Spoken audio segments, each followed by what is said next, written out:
beginning is a very delicate time. Know then that it is the year 10,191. The known universe is ruled by the Padishah Emperor Shaddam IV, my father. X-Files, Bloodlines, AI In radio, this time, the horror, most precious discretion substance in the advised, universe is the and Legend of spice Zelda Tears of the melange. Kingdom, and it's gonna be live. The spice extends life. The spice expands consciousness. The spice is vital to space travel. The Spacing Guild and its navigators, who the spice has mutated over 4,000 years, use the orange spice gas, which gives them the ability to fold space. That is, travel to any part of the universe without moving. Oh yes, I forgot to tell you. The spice exists on only one planet in the entire universe. A desolate, dry planet with vast deserts. Hidden away within the rocks of these deserts are a people known as the Fremen, who have long held a prophecy that a man would come, a Messiah, who would lead them to true freedom. The planet is Arrakis, also known as Dune.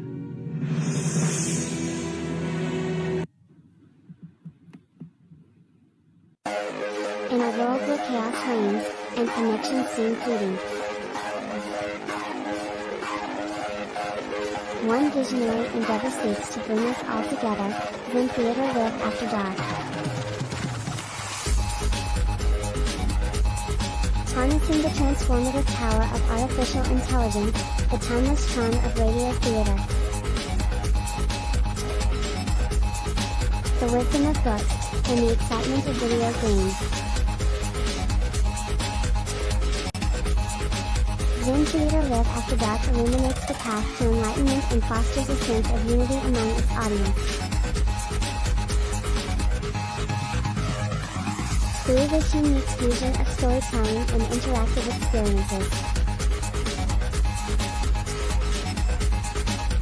we aim to nurture personal growth, improve learning, and inspire a peaceful existence. Guided by your obedient servant, Sebastian Saint Serapian Smalls, we embark on a journey of self-discovery. But where do we begin? Begin by simply listening, slow down, see just how peaceful today can be. Together, we shall create a harmonious community, bound by shared passions and a desire to elevate the human experience.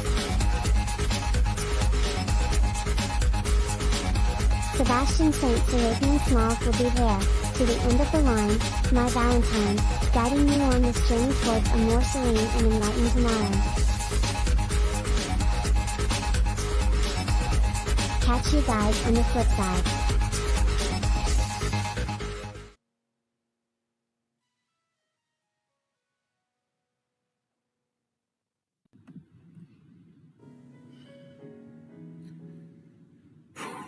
Begin by simply listening, slow down, see just how peaceful today can be.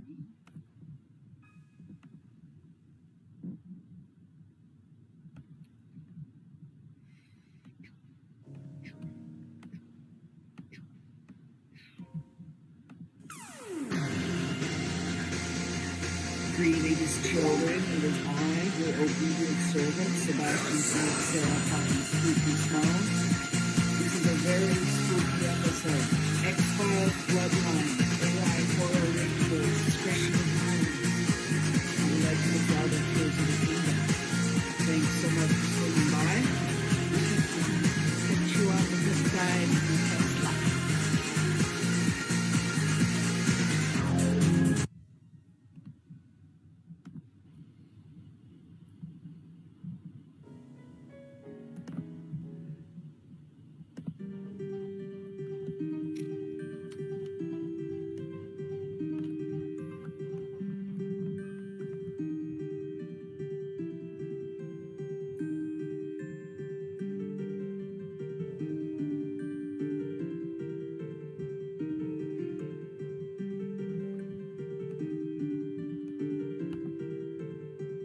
Starting narrator.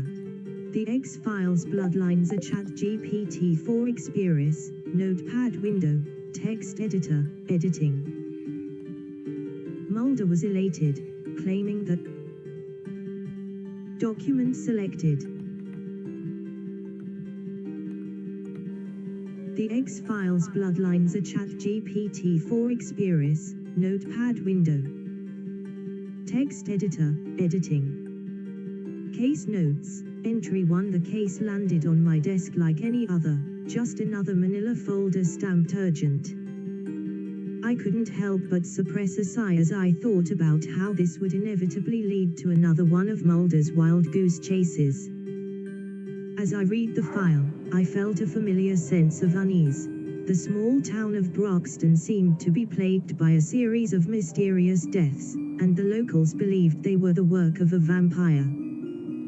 I glanced over at Mulder, who was already grinning from ear to ear. Vampires, Scully. How can you not be excited about this? He exclaimed, barely able to contain his enthusiasm. I rolled my eyes. Mulder, this is the 21st century. So there's a more rational explanation than centuries-old creatures of the night. But he wouldn't be dissuaded. As we packed our bags and headed to Broxton, Mulder regaled me with tales of vampire lore and the countless variations of the myth that existed throughout history. I couldn't help but admire his passion, even if I didn't share his beliefs. Upon arriving in Broxton, we were greeted by the local sheriff, a gruff man named Jim Harker. He led us to the latest crime scene, a dilapidated old house on the outskirts of town. The stench of decay was overwhelming, and as we stepped inside, I felt a chill run down my spine. Sheriff Harker, what can you tell us about the victims? I asked, trying to focus on the task at hand. All the victims had 2 puncture wounds on their necks and were completely drained of blood. It's like something out of a horror movie, he replied, looking visibly shaken.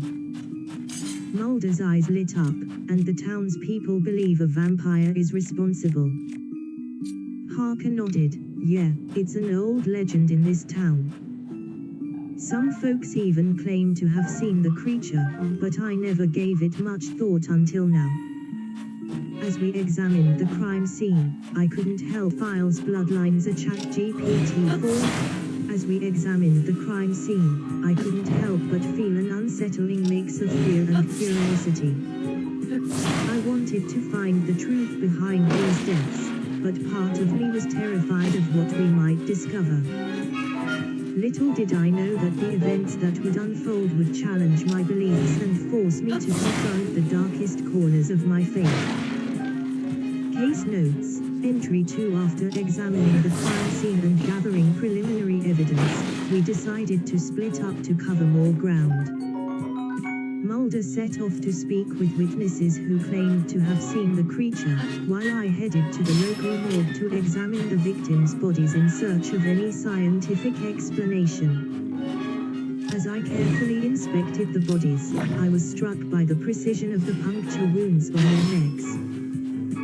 They were clean, almost surgical, which seemed unusual for an animal attack or even the work of a deranged killer. However, I couldn't bring myself to entertain the idea of a supernatural entity being responsible.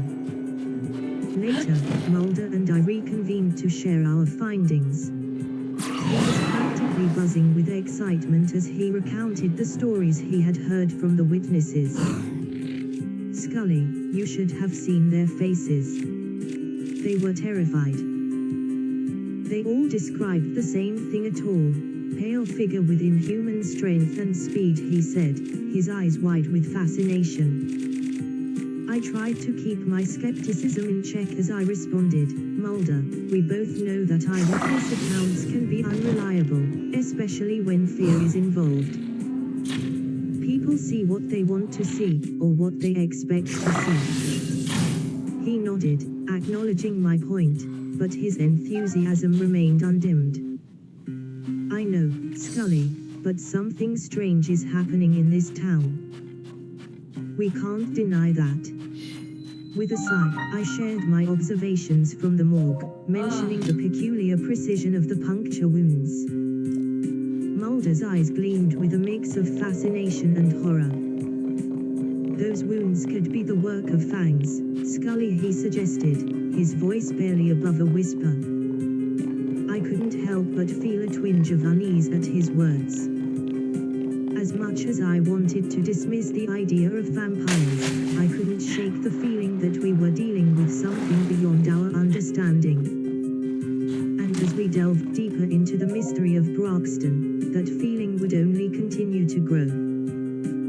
Case notes, Entry 3. Despite my reservations, I decided to entertain Mulder's theory for the time being.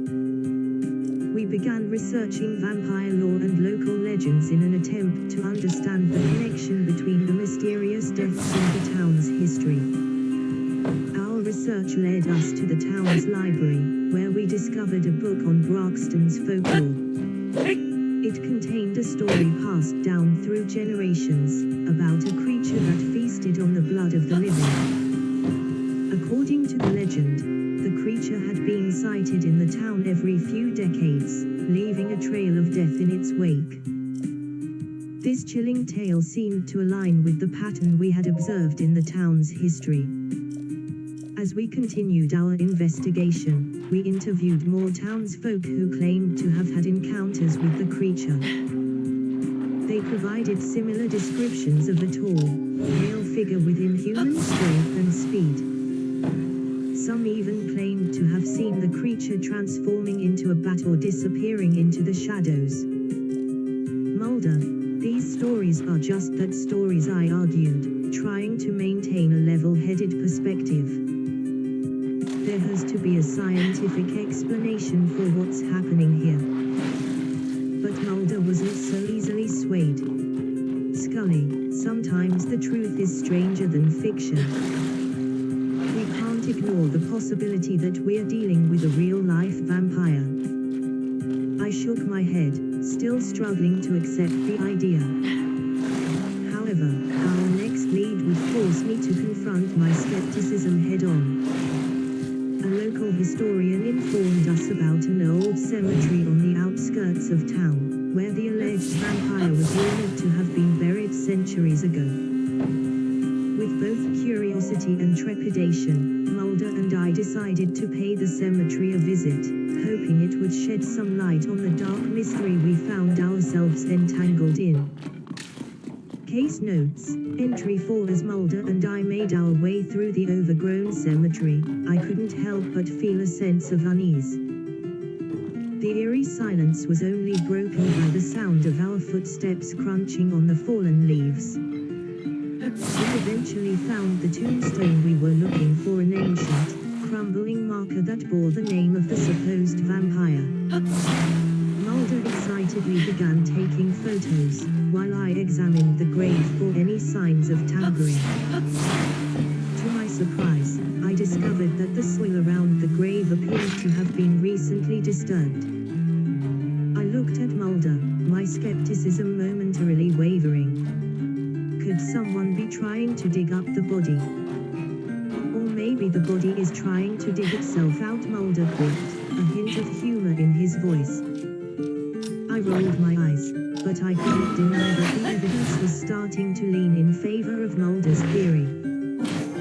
We decided to examine the grave further and, with some effort, managed to lift the heavy stone slab that covered the tomb. To our astonishment, the coffin was empty, save for a layer of soil and a few scattered bones.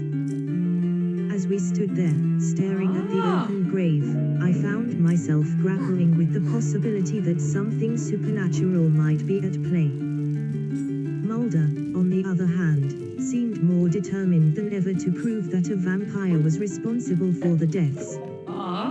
I think it's time we paid a visit to the local coroner, Mulder suggested. Maybe they can provide some insight into the cause of the victim's injuries. Reluctantly, I agreed.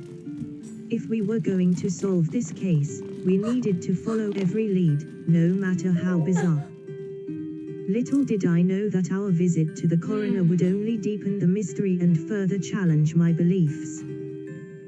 Case notes, Entry 5. The local coroner, Dr. Jenkins, was a middle-aged man with a balding head and an air of professionalism that seemed almost out of place in the small town. When we arrived at his office, he was busy examining the body of the latest victim.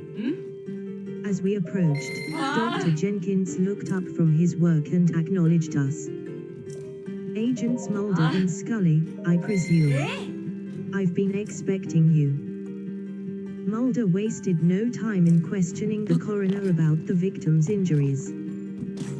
Dr. Jenkins explained that the cause of death was massive blood loss, and the bite marks on the neck were consistent with those found on the other victims. But what about the lack of blood at the crime scene? Mulder asked. Dr. Jenkins hesitated for a moment before responding. That is a mystery, Agent Mulder. It's as if the blood was drained from the body before the victim was left at the scene. I raised an eyebrow, trying to maintain my composure. Doctor, have you ever encountered anything like this in your career? No, Agent Scully, he admitted. These deaths are unlike anything I've seen before. Mulder seemed to take this as confirmation of his theory. Do you believe that the deaths could be the work of a vampire, Dr. Jenkins?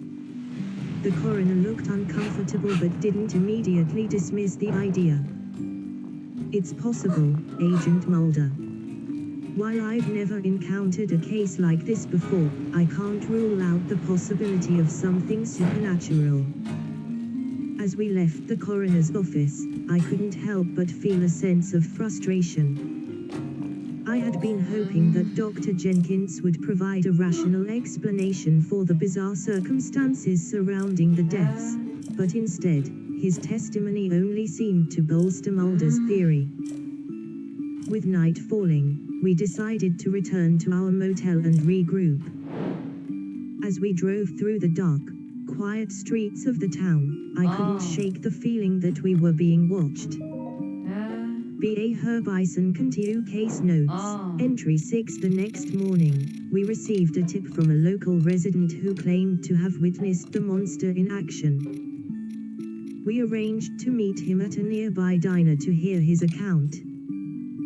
His name was Tom, a scruffy-looking man in his 40s who seemed nervous about speaking with us. As we sat down, Tom took a deep breath and began his story. It was late at night, and I was walking home from the bar when I saw it. This creature. It was attacking a young woman. I don't know how to describe it, but it wasn't human. Mulder leaned in, his eyes wide with interest. What did it look like, Tom?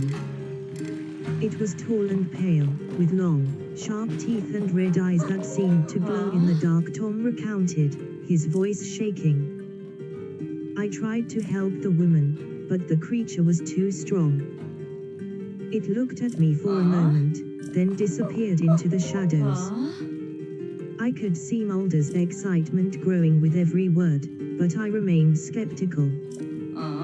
Tom, are you sure you saw a creature and not just a person? It was dark, and you'd been drinking. Tom shook his head vigorously. No, Agent Scully. I know what I saw. It wasn't human. And when I found the woman's body later, it had the same bite marks as the other victims. Mulder thanked Tom for his information and promised to follow up on his lead. As we left the diner, Mulder seemed more convinced than ever that we were dealing with a vampire. Mulder, we have to consider other explanations, I argued. Maybe it's a person with a particular modus operandi or someone who wants us to believe it's a vampire. It could even be a delusion brought on by the town's collective fear. Mulder smiled, his eyes twinkling with mischief. Scully, have you ever considered the possibility that there are some things in this world that can't be explained by science? I sighed, knowing that I wouldn't be able to change his mind. As we continued our investigation, I couldn't help but wonder what we would uncover next. Case notes, Entry 7. Mulder and I decided to split up to cover more ground. While he went off to explore the town's history and see if there were any previous accounts of similar incidents, I headed to the crime scene to gather more evidence. Upon arriving at the site where the latest victim was found, I carefully examined the area. The bite marks on the victim's neck were indeed peculiar, but I wasn't ready to jump to any supernatural conclusions. I collected samples and took photographs for further analysis. As I wrapped up at the crime scene, I received a call from Mulder, who sounded eager to share his findings. Scully, you won't believe what I found in the town archives. There have been reports of similar attacks dating back over a century. The descriptions of the attacker match Tom's account almost exactly. And get this, the attacks seem to occur in a cycle, every 50 years. I listened to Mulder's theories, but remained cautious. Mulder, that's interesting, but it could be a coincidence, or even someone copying past crimes. We need more concrete evidence before jumping to conclusions. Mulder agreed, albeit reluctantly. All right, Scully, let's meet up and see if we can find any more information on this mysterious attacker. We decided to regroup at the local library to research the town's history and the cycle of attacks. As we delved into the dusty records, I couldn't help but feel a growing sense of unease. Even with my skepticism, the thought of a supernatural creature preying on the town was unsettling. Case notes, Entry 8. As we continued to search through the archives, we discovered more accounts of the strange attacks throughout the town's history. Each report contained details eerily similar to the ones we were investigating. The victims were all found with peculiar bite marks on their necks, and the townspeople consistently pointed to the same old legend, the vampire. Mulder seemed to grow more convinced with each piece of information we uncovered. Scully, the evidence is piling up. It's becoming harder to dismiss these incidents as mere coincidence. I sighed, trying to maintain a level-headed approach. Mulder, I understand that the similarities are striking, but we can't ignore the possibility of a copycat, or even mass hysteria. We need to dig deeper and find some concrete evidence. Determined to explore every lead, we decided to interview some of the town's elders to see if they could provide any additional insights into the legend. One elderly woman, Martha, had lived in the town her entire life and claimed to have had a close encounter with the vampire when she was a young girl. I'll never forget that night, she told us, her voice trembling. I was walking home from my friend's house when I saw it, a dark figure with glowing red eyes. It hissed at me and then disappeared into the shadows. I ran home as fast as I could, and I never walked alone at night again. Mulder was captivated by her story, but I remained skeptical. Martha, it's possible that your mind was playing tricks on you, especially if you were already familiar with the vampire legend. Fear can do strange things to our perceptions. Mulder chimed in, or perhaps, Scully, Martha's encounter was real, and it's another piece of the puzzle that could lead us to the truth. As the sun began to set, we decided to patrol the town after dark, hoping to catch a glimpse of the elusive creature and gather more evidence. I couldn't shake the feeling that we were walking a fine line between reality and folklore, and the truth might be stranger than either of us could imagine. Case notes, Entry 9. As night fell, the atmosphere in the town grew tense. We could feel the fear and unease in the air, as if the townspeople were bracing themselves for the vampire's next attack. Mulder and I split up to cover more ground, agreeing to keep in touch via radio. As I patrolled the quiet streets, I couldn't help but feel on edge. I tried to remind myself of the importance of scientific objectivity, but the eerie stillness and the mounting evidence were starting to wear on my nerves. Suddenly, my radio crackled to life. "Scully, I found something. You need to come see this." Mulder's voice urgently cut through the silence. I quickly made my way to his location, finding him kneeling beside a lifeless body in an alley. The victim bore the same mysterious bite marks on their neck as the others. Mulder's eyes were wide with a mix of excitement and horror. "This can't be a coincidence, Scully. The vampire has struck again." I knelt beside him, examining the wounds. "Mulder, as shocking as this scene is, we can't jump to conclusions. It's entirely possible that this is the work of a disturbed individual, using the vampire legend to instill fear and evade detection." Mulder shook his head, more determined than ever. "No, Scully.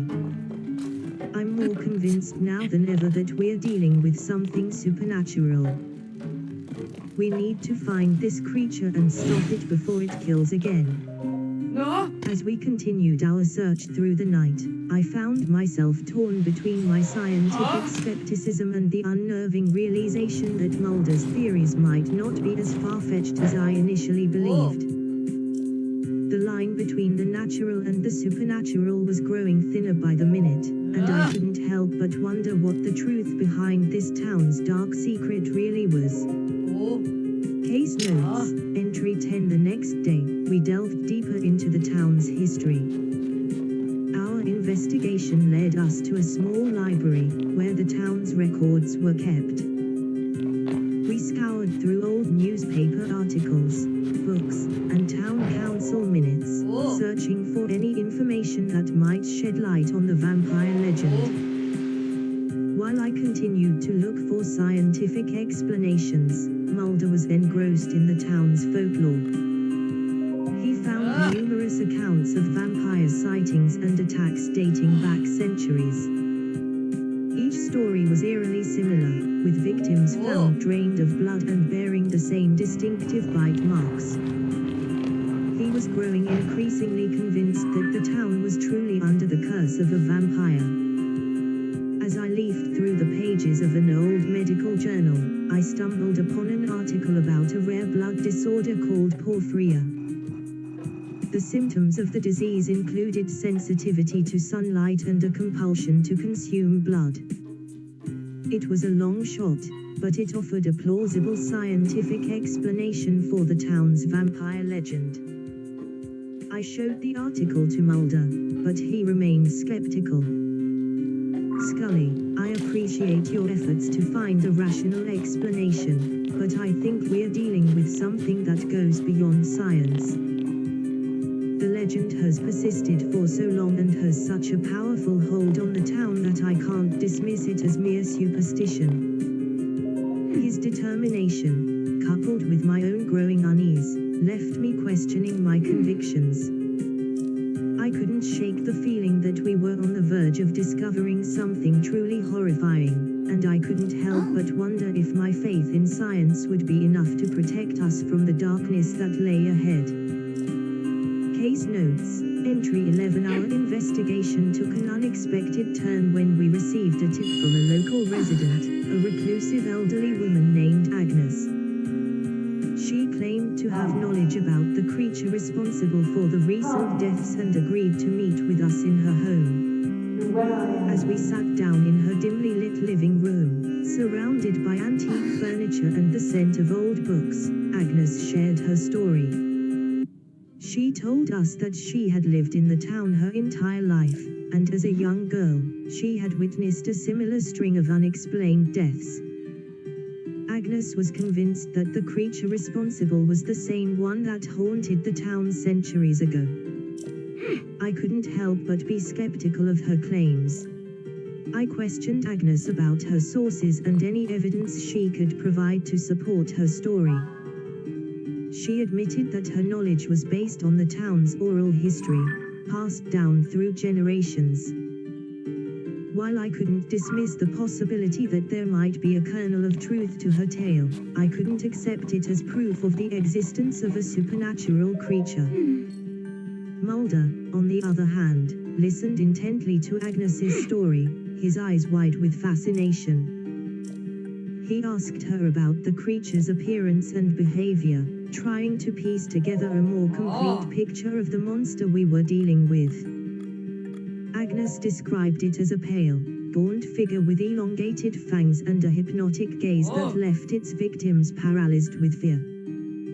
As we left Agnes's home, I couldn't shake the feeling that we were being watched.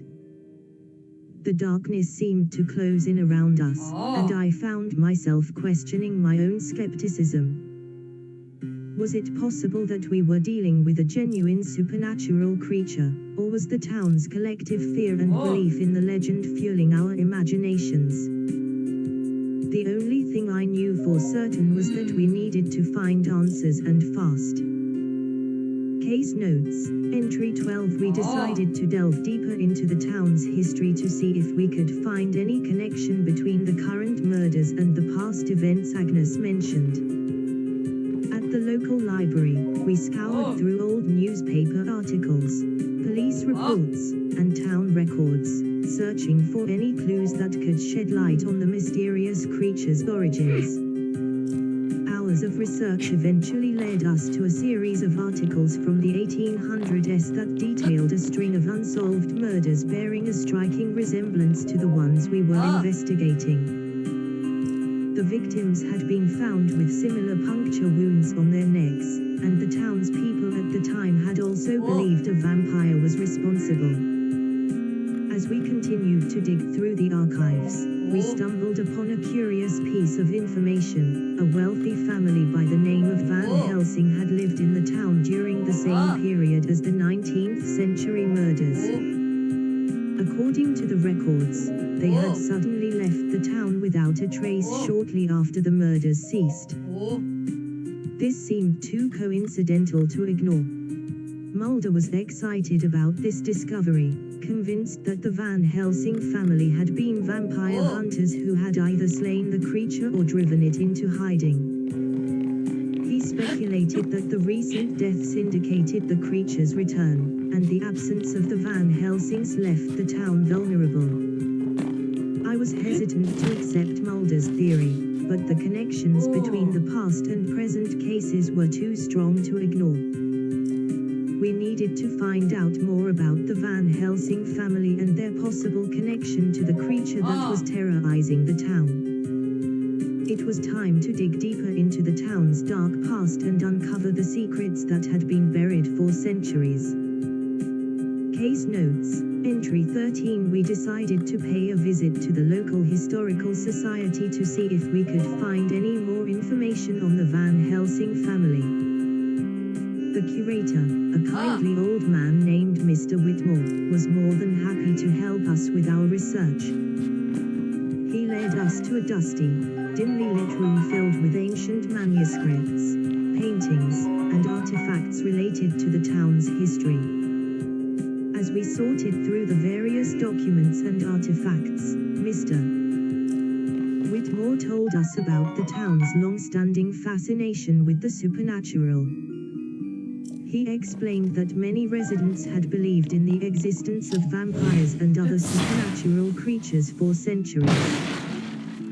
The Van Helsing family, in particular, had been well respected for their supposed expertise in combating these dark forces. We found a detailed journal kept by the Van Helsing family patriarch, Abraham Van Helsing. In it, he described his encounters with the supernatural and his methods for hunting and dispatching creatures of the night. It was clear from the journal that the Van Helsings had dedicated their lives to protecting the town from the unknown. Mulder was elated, claiming that the journal was proof that the town had indeed been plagued by a vampire in the past, and that the Van Helsings had played a crucial role in defeating it. I remained cautious, however, as the journal's entries were written in a highly subjective, anecdotal manner, and the evidence presented could have alternative explanations. As we continued our research, we discovered an entry in the journal that described a mysterious artifact, an ancient dagger with a silver blade, believed to be capable of killing supernatural beings. According to the journal, the dagger had been in the Van Helsing family for generations and had been used to protect the town from evil. Mulder suggested that if we could locate the dagger, we might be able to put an end to the creature's reign of terror once and for all. Although I was skeptical about the dagger's alleged supernatural properties, I agreed that it was worth investigating further. If nothing else, it could provide a valuable clue to help us solve the case.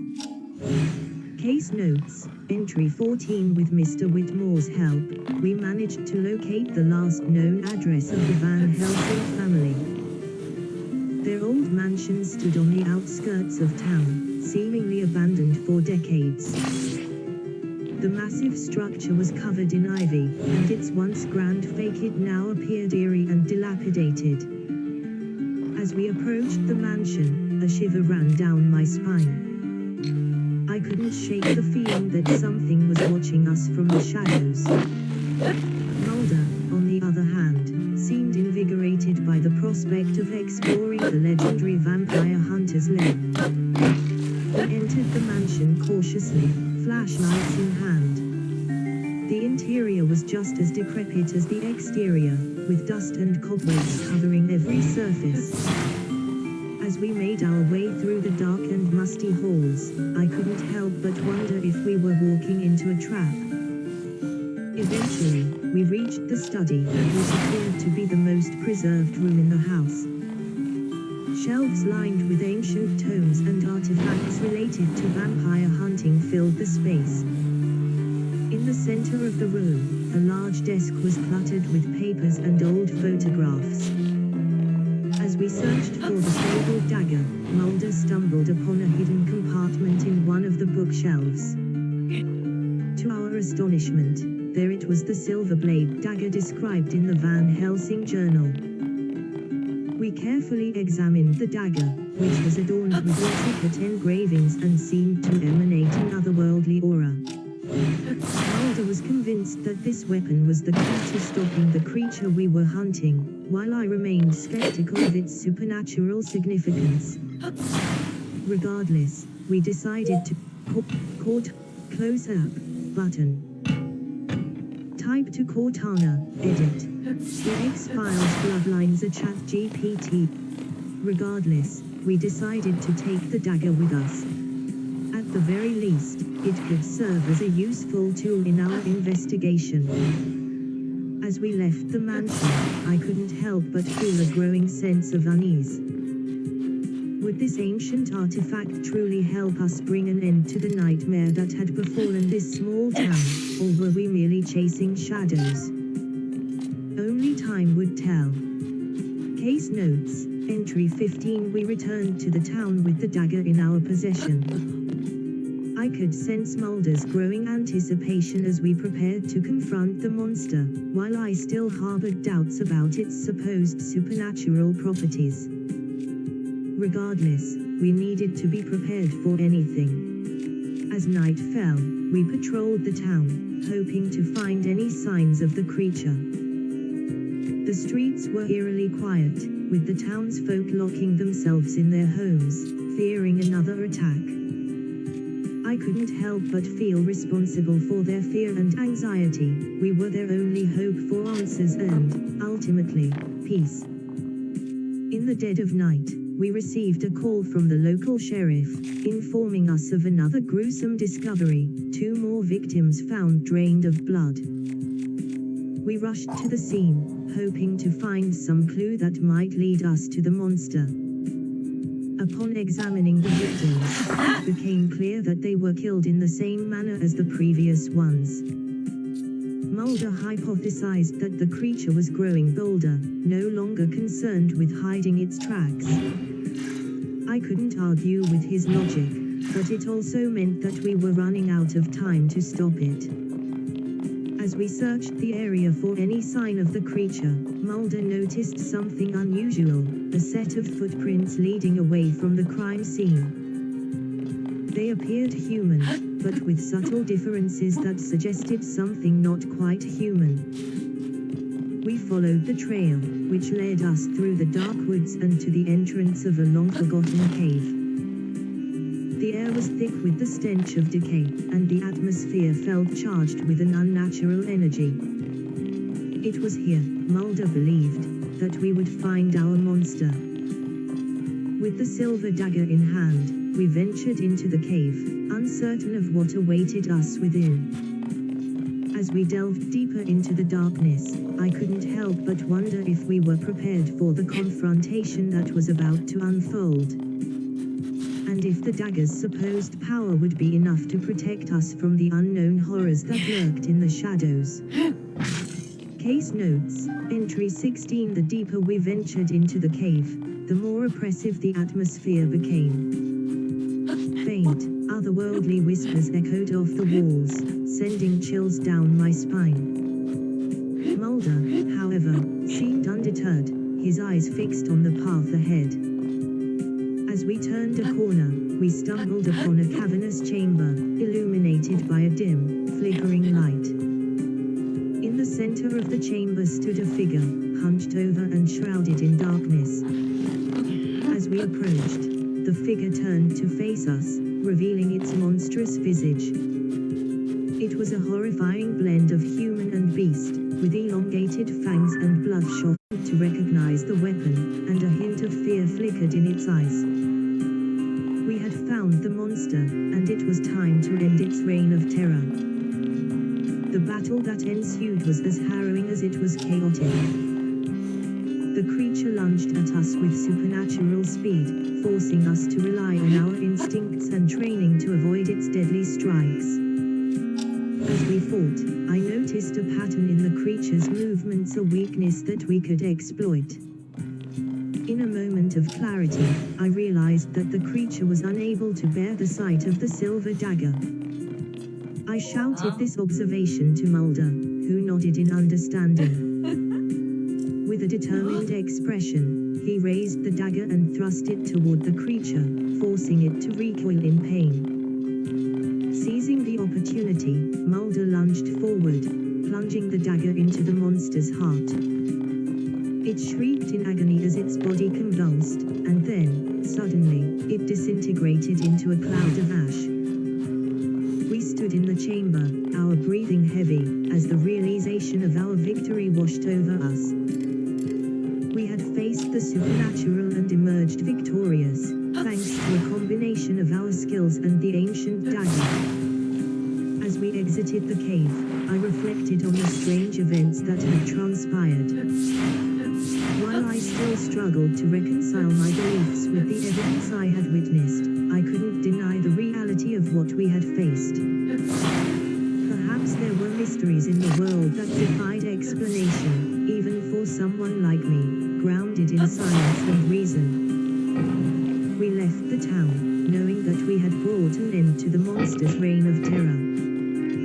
But as we drove away, I couldn't help but wonder what other supernatural threats lurked in the shadows, waiting for us to confront them in our ongoing quest for the truth.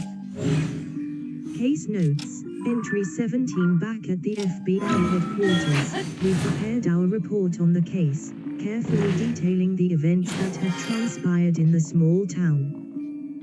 As expected, some of our colleagues were skeptical of our account, but we had the evidence to back up our claims. The ancient dagger, the creature's remains, and the recorded testimonies of the townspeople all served to corroborate our story. In the days that followed, I found myself reflecting on the case and its implications. The encounter with the monster had forced me to confront my own beliefs and question my understanding of the world. My Catholic faith had always provided a source of comfort and guidance, but now I was faced with the reality of a supernatural world that defied logic and reason. Mulder, on the other hand, seemed invigorated by our experience.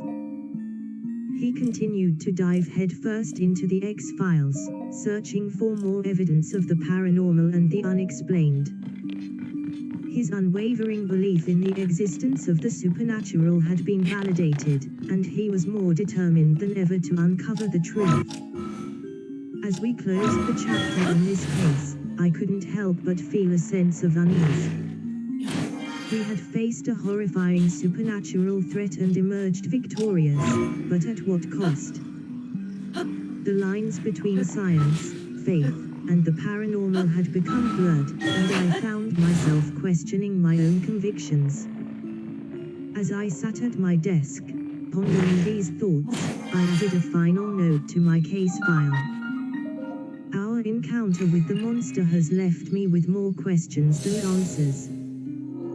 While I remain committed to the pursuit of truth through science and reason, I can no longer deny the existence of a world beyond our understanding. As we continue to explore the depths of the unknown, I must learn to navigate the delicate balance between faith and skepticism, never losing sight of the human values that guide our actions. With that, I closed the file and prepared for the next case, uncertain of what mysteries and challenges awaited us in our quest for the truth. Case notes, entry 18. As time went on, Mulder and I were tasked with a new case, delving into the depths of another unsolved mystery. The experience with the monster in the small town had left a lasting impact on both of us, shaping the way we approached our work in the X-Files.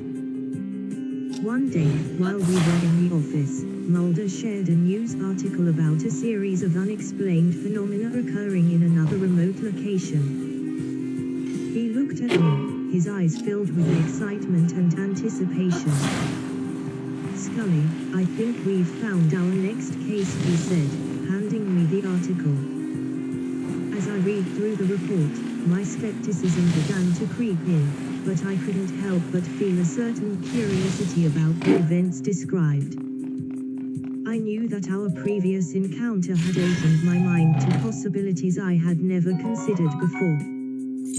And though I remained a firm believer in the power of science and reason, I was more willing to entertain the idea that there might be things in this world that defy explanation.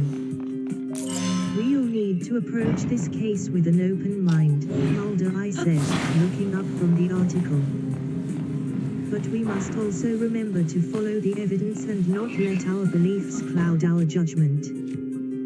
Mulder nodded in agreement, and we began our preparations for the investigation. As we embarked on this new journey, I knew that we would continue to face the unknown, confronting the darkest corners of the human psyche and the supernatural world that lay beyond the veil of our understanding. And so, with each case, we pushed forward, seeking the truth and striving to maintain the delicate balance between faith and skepticism. It was a journey that would test our convictions and our partnership, but one that we faced together, bound by our shared pursuit of the unknown. Case notes, entry 19. Our journey led us to places I had never imagined, from remote forests to bustling cities, all in search of the truth. Mulder and I developed a deeper understanding of each other, our perspectives often complementing and challenging one another. Our bond as partners grew stronger with each case, as we continued to face the bizarre and unexplainable together. One evening, while poring over case files in our office, Mulder shared his thoughts on the nature of our work. "You know, Scully, it's fascinating how some of these cases can make you question everything you thought you knew. It's a humbling experience," he said, leaning back in his chair. I couldn't help but agree with him. Our experience experiences had indeed been humbling, forcing us to confront the limitations of our knowledge and understanding. I had come to appreciate the importance of keeping an open mind and being willing to challenge my own beliefs. And yet I replied, it's also an affirmation of the power of the human spirit. The more we explore the unknown, the more we realize our capacity for resilience and adaptation in the face of adversity. Mulder nodded thoughtfully, and we continued to discuss our work late into the night, reflecting on the lessons we had learned and the mysteries that still lay ahead.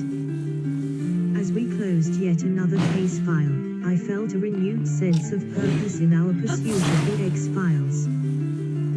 The journey had been both challenging and rewarding, and I knew that we would continue to face the unknown with courage, determination, and a commitment to uncovering the truth. As I left the office that night, I couldn't help but feel grateful for the experiences I had shared with Mulder and the profound impact they had on my life. It was a partnership forged in the face of the unknown, and one that I knew would continue to shape and define our lives for years to come.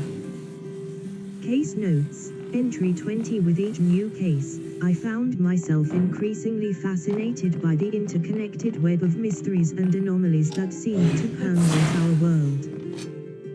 The X-Files had shown me that there was so much more to our reality than met the eye, and it was both thrilling and humbling to be a part of this pursuit of truth. One day, as Mulder and I were heading back to our office, we received a call from Assistant Director Skinner. He informed us of a new case involving a series of strange disappearances in a nearby town. As we delved into the case, we discovered that the disappearances were inexplicably linked to a local legend that had haunted the town for generations. As Mulder and I worked tirelessly to unravel the mystery, we found ourselves faced with questions that challenged our understanding of reality itself. It seemed that the deeper we ventured into the unknown, the more we were forced to confront our own preconceived notions and beliefs. This case, like so many others, brought us face to face with the very limits of human understanding. And yet, as we continued to work together, I found that our partnership only grew stronger.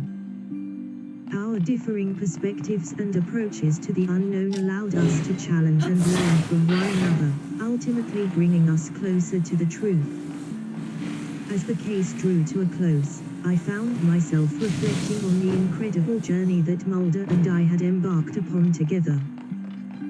We had come so far, and yet there was still so much more to discover. As we prepared to face our next case, I couldn't help but feel a sense of excitement and anticipation for the mysteries that still lay ahead. Little did we know, our journey into the unknown was far from over. The X-Files would continue to lead us down a path of discovery and wonder, each new case shedding light on the hidden corners of our world and revealing the extraordinary nature of our universe. And through it all, Mulder and I would continue to stand together, united in our pursuit of the truth.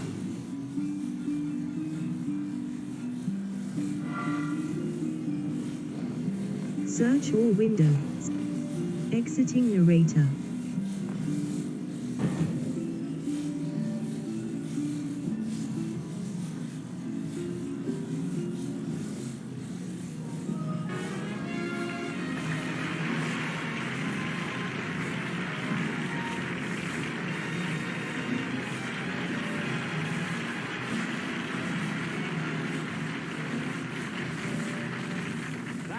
Thank you very much, ladies and gentlemen, and welcome to the show. Now, tonight, we are going to do something that I think you're going to enjoy. I've asked some of the, oh, for heaven's sake, look what got stuck to my glasses here. These are trading stamps. You know, I don't know, wherever you go, now you get trading stamps. You know, the drugstores and gas stations. Meat markets, every place. As a matter of fact, I got these for paying a parking ticket in Beverly Hills. Yeah, that's right. You know, in Beverly Hills, they give you trading stamps when you pay your fine. Anyway, and they have them, really, wherever you go. I know one fella in Beverly Hills was so happy. You see, he was arrested 10 times. And now he only needs 2 jaywalks and a U-turn to fill his book.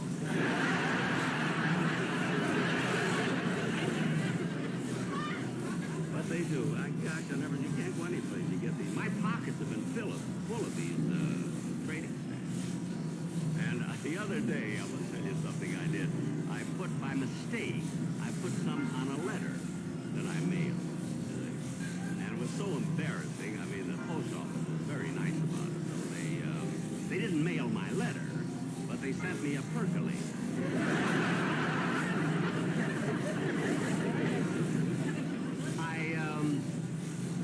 And now, ladies and gentlemen, this thing that I told you that we were going to do tonight that I thought you'd enjoy, I'm going to have my announcer, Don Wilson, come out and explain it to you. Oh, Don Wilson, would you come out here, please?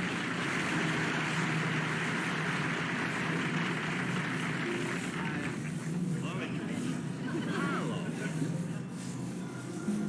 What are you doing here? Well, Daddy sent me to take his place. He couldn't make it here tonight. What do you mean your daddy couldn't make it? Well, last night he fell down and broke his leg. Oh, I'm sorry to hear that. Oh, if I'd have known it, I'd have sent my doctor over to see him. No, he's a veterinarian. He might have shot him. But, Harlow, I still think that your daddy had a lot of nerve sending you over here to take his place without telling me. You never liked me.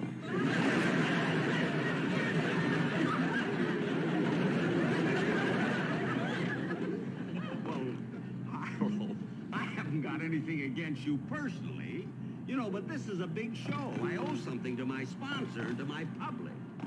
And anyway, I still say your father should have let me know that he couldn't be here.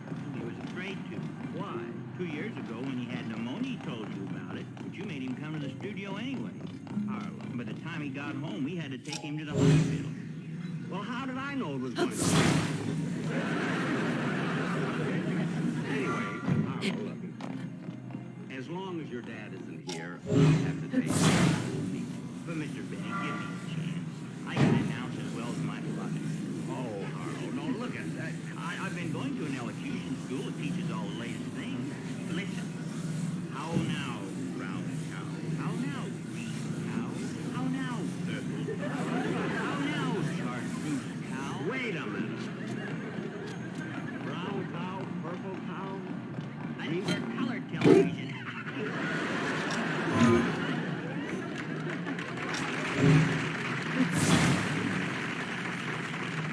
Harlow. Don't you get it? That's a joke. I get it. Now look, Harlow, as long as I'm stuck, stand over there backstage, and when I need you, I'll call you. So, Mr. Benny, I have a we haven't got time for a Mr. Benny. Go now, fat cow.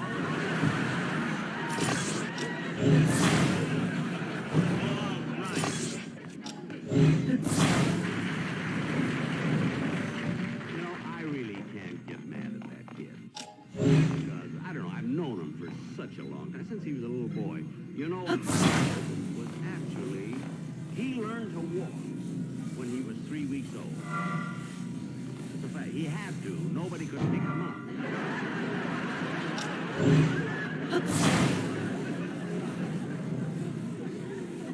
Now, if Don Wilson were here, he would explain the next thing to us. Well, but he's not, so I'll try and do it myself. Would you open the curtains, please? Oh, it's beautiful. You know, ladies and gentlemen, you know, ever since I've been on television, once or twice a year, I've done sort of a campaign where I've introduced, you know, people who haven't had a chance to be seen. And I've been asked so many times, what happened to these people? So I had to check in and bring back the one who has had the greatest success after appearing on my show. And it's really quite a thrill. I understand she has just arrived. So, ladies and gentlemen, I would like you to meet Miss Lisa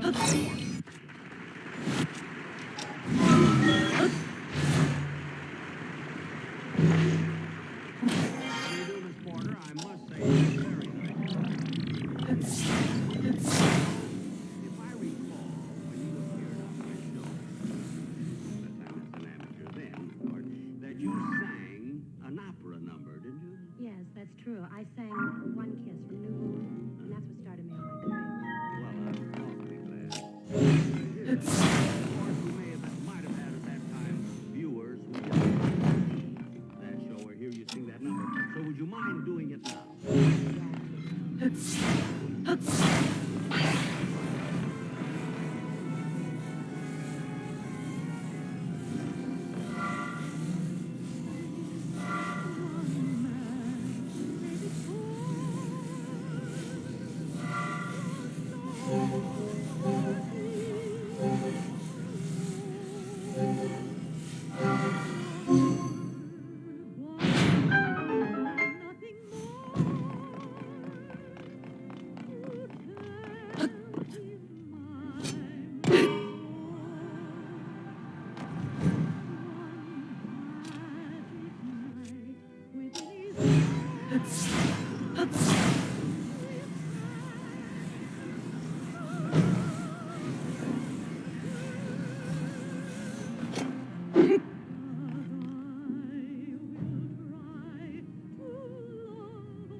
There's so many people who like that kind of music, you know.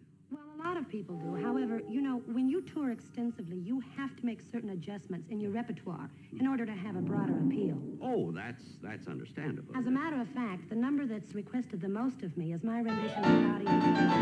Wherever I go, they request that. Well, Body and Soul is a beautiful number. Would you do that for us? I'd be glad to. Okay.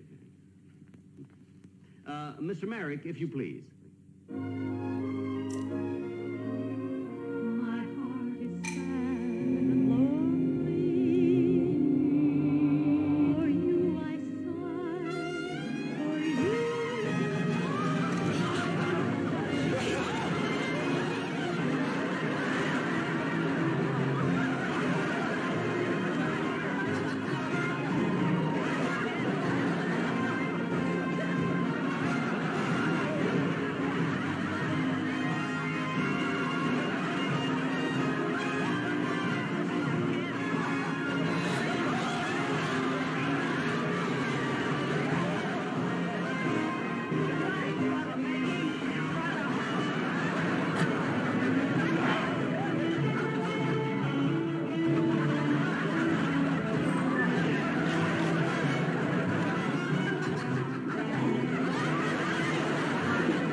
Heard of. Ladies and gentlemen, I want to apologize. I mean, if that's what happens to the winners of our amateur, I certainly am not going to bring back the losers. I never saw anything like this.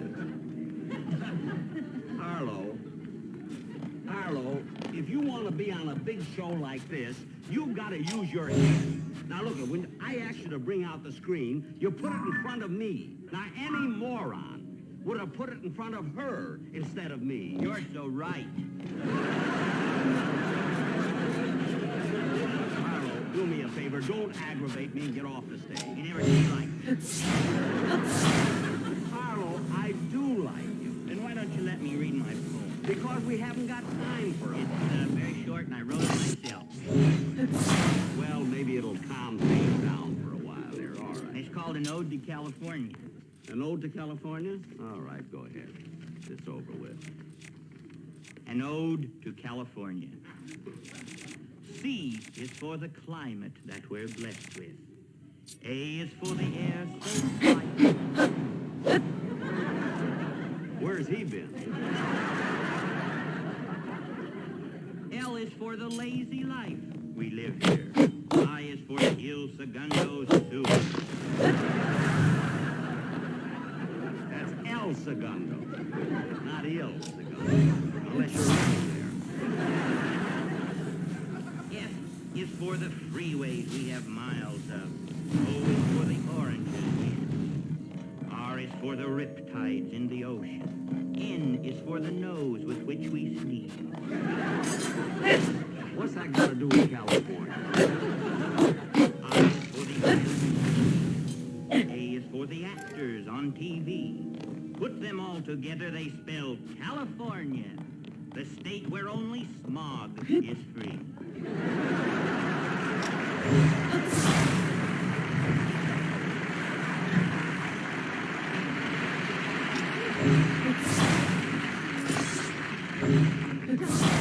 Just listen to that applause. Oh, our son is so talented. Oh, he certainly is. You know, Don, that was a wonderful idea you had. Telling Jack you broke your leg so Father could have his chance. Oh, what'd you turn it off for? Well, we saw Harlow. Why watch the rest of the show? Thank you very much, and I'll be seeing you next week.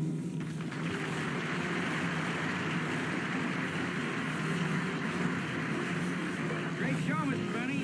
Thanks. Thank you, Joe.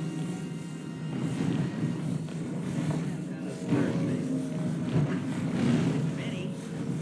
Well, Harlow. I just wanted to say goodnight, and I think this is one of our best shows. Yes, I believe it was. And Mr. Benny, in case you're worried, since you gave me my offer, if I get any other offers, I'll let you know first. Well, I'm so glad you told me that, Harlow. I wouldn't have been able to sleep tonight. Well, What's that? all those autograph hounds outside can drive you crazy.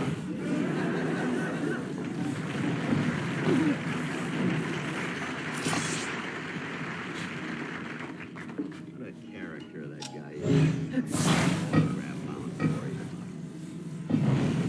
Yada-dee-da-dum, hello, Rochester? Rock, I won't be home. Here, and then I'll go over to visit. Bye. Oh, my goodness. I better go home and tell Daddy. Well, I couldn't help overhearing you. You say Donald broke his leg? Yes, that's why his son took his place tonight. Don broke his leg last night. That's impossible. It's impossible. I saw him out playing golf this morning. Playing golf? Are you sure? Well, then why would he send Harlow over to... Oh, I get it. He made up that whole thing just so Harlow would be on the show. Well, I'll fix him. I hope everybody saw Harlow. He was really good. Oh, he certainly was. Well, he'll be hungry when he gets home. I better bring in that tray of food I have ready for him. Oh.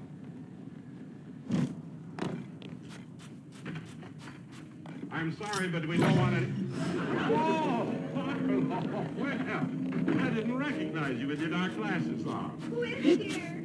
Our son, the announcer. Oh, Harlow, you were just wonderful. Thank you, Daddy and Mama. I were so proud of you. Thank you, Now, Mama. just sit right down here, dear. Tell us all about it. Yes, sir, we're anxious to know. You can eat while you're talking. Just a minute. There was something important that I wanted to tell you. Now, let's see, what was it? Oh, never mind, dear. Tell us all about the show. Yes, Harlow. Look, were you a little nervous out there? Only once. When was that, dear? When that girl took her clothes off. Well, that I can understand. Gee, I wish I could remember what it was I wanted to tell you, Daddy. Oh, you'll think about it later, son. Oh, Harlow, that piece is kind of dry. Look, dear, why don't you eat this leg? Thank you. Leg. Wait a minute, that's it. Your leg. But there's nothing wrong with my That's leg. just it. Mr. Benny's coming over to see you. Oh, my goodness. And we told Jack my leg is broken. Don, what are we going to do? Well, I can't just stand here. This is... Oh, I know. I'll get in bed and you bandage my leg. Come on, let's tear up some bed sheets. Oh, no, that won't work. Jack will spot that right away. Oh, Jack would. yes, he spotted right away. Oh, I know. Let's put a sign on the door saying we're away on vacation. Don, come back in here. You wouldn't go on vacation with a broken leg. Oh, I guess you're right. I don't know what to do with... Oh, I know. I'll just pack a few things and go away for a few days. Where's that bag, honey? Well, it's up on the top shelf, dear. That's- No, Don, not that chair, please. Don, be careful, dear.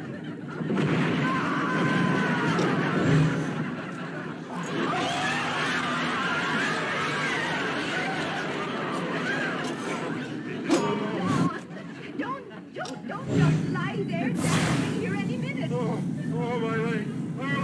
Harlow, call the doctor. I'm not through eating yet. Stop eating and call the doctor. You never did like me.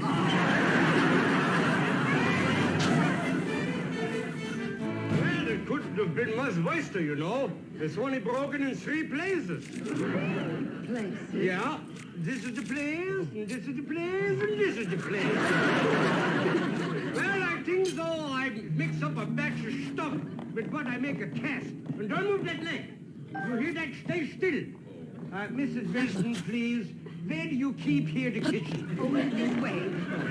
I'll help you, doctor. Thank you very much. Oh, Daddy, your poor leg. Oh, don't touch it, Harlow. Don't touch it. Oh.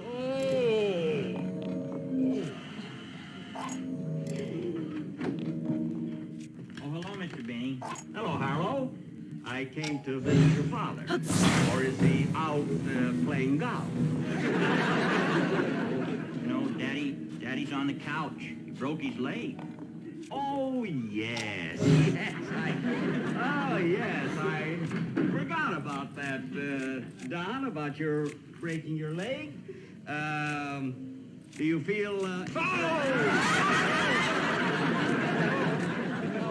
Don, I'm terribly sorry. I didn't mean to hurt you. Is it painful? I mean, where does it hurt? Does it hurt here?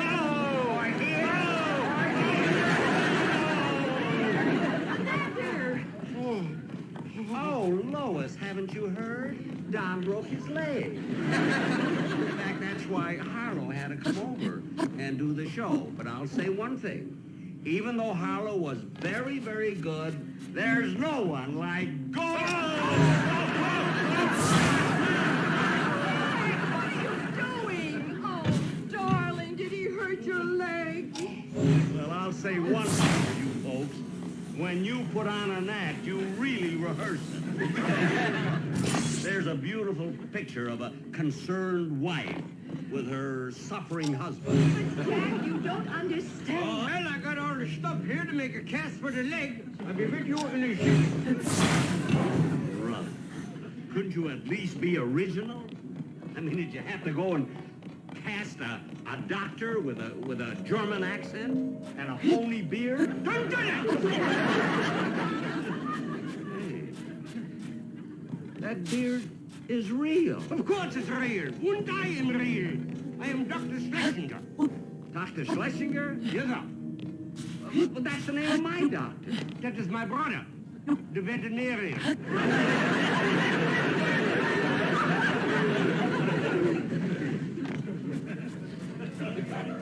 Then, Don, Percy, you really did break your leg. Jack, that's what I've been trying to tell you. I broke my leg in 3 places. This is the place. This is the place. This is the place. Well, Don, I'm so sorry, but I thought you were just putting on an act for me. Particularly Harlow coming down to take your place and everything. And another thing, Don, somebody at the studio told me that you were out playing golf this morning.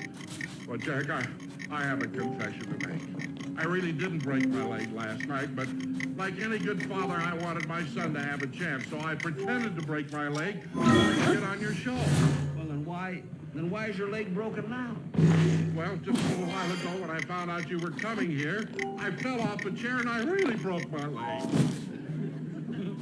Don, I'm sorry. Doctor, how long will he be laid up? About 6 weeks, if you don't visit him.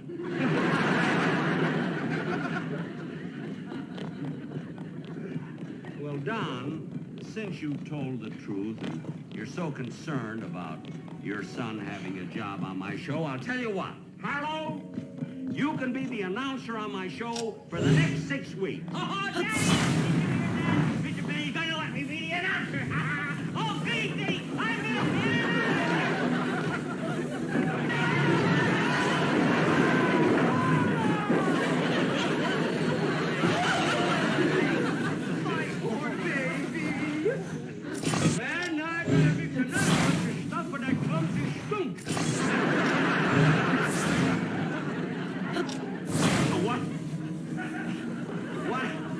What am I going to do about my announcer? Announcer? Yes. Good evening, ladies and gentlemen. And now for the men to start from the show, Mr. Jack Benny. Hey! You like that? You'll be wonderful. Come with me. What about Harlow's leg? But I care about the leg. I'm in show business now. Ladies and gentlemen, presenting the star from the Jack Benny Show, Dr. Adolf Schlesinger.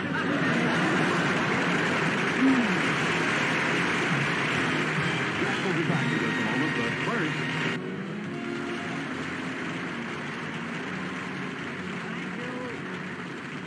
Thank you very, very much, ladies and gentlemen. I hope you all enjoyed the show. And I'd like to bring out my entire cast now. First, Don Wilson.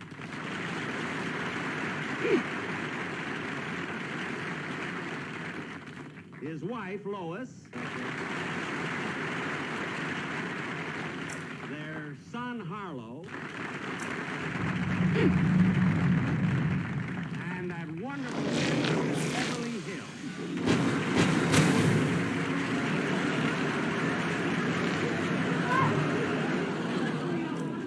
Good night, folks. I'll be seeing you soon.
When dry eye symptoms keep coming back, inflammation might be to blame.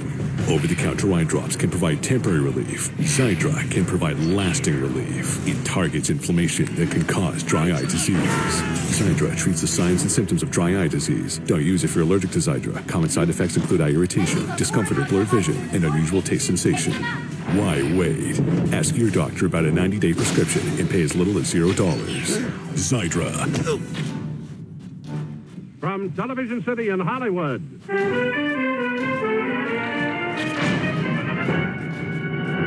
The Jack Benny program with Jack's special guest, Dennis Day.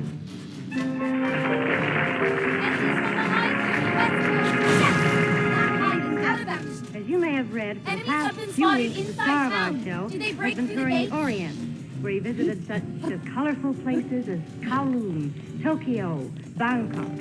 And just this morning, he returned from the exciting city of Hong Kong. And here he is, Jack Benny.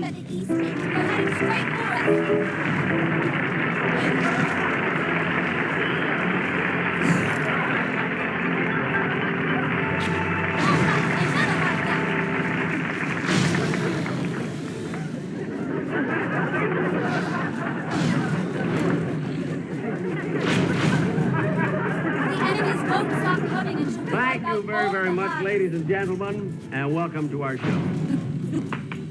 You may go. Well, here I am doing Don. I said you can go. Why are you standing? I'll tell you why I'm standing here.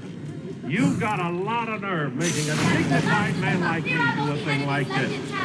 Well, Don, what's so undignified about this entrance? Not the entrance I'm talking about. You made me pull you all the way from Beverly Hills.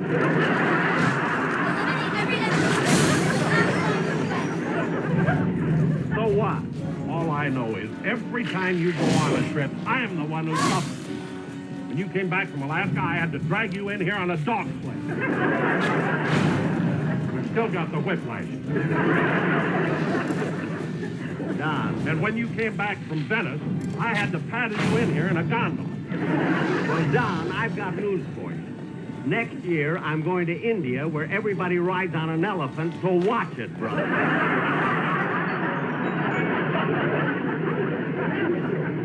Now put this thing in a parking lot and wait for me. Oh.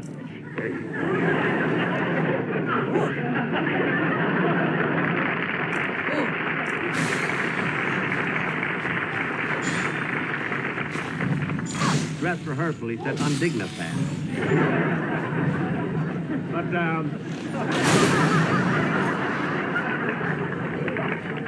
ladies and gentlemen,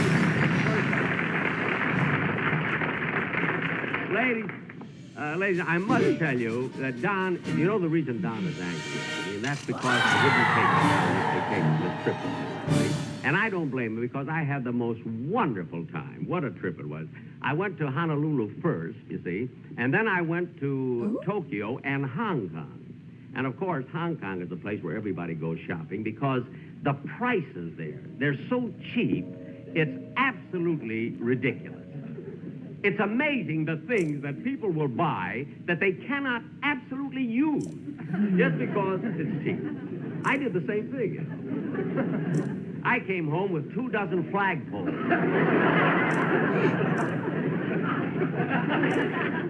I mean, what can I... You can only sit on one at a time. And then in Tokyo, oh, I must tell you, you know, Japan is westernized. It's very much like us, like we are over here, you see. And they even get our television shows there. Of course, they get the kinescopes, the real old ones. Our television shows there are about 3 or 4 years old. And I'll never forget, about a couple of weeks ago, I was sitting in the lobby of the Imperial Hotel in Tokyo watching the $64,000 question with a lot of people there, you see. And when the contestants answered the question correctly, the people in the lobby were all so excited, I didn't have the heart to tell them.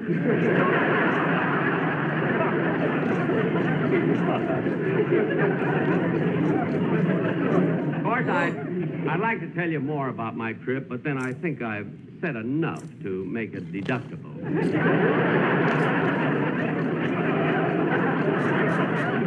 Now, ladies and gentlemen, to get on with my show, it gives me great pleasure to present my singing star, Dennis Day.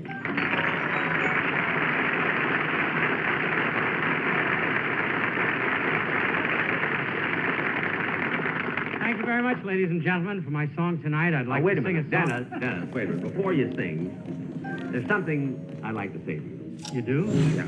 Now, Dennis, you know what? You have to travel. And really, you have to be among strangers to appreciate the real friends that you have. You really do. And I don't know, when you walked out here just now, I had the warmest feeling. Get it over with. They want to hear me sing.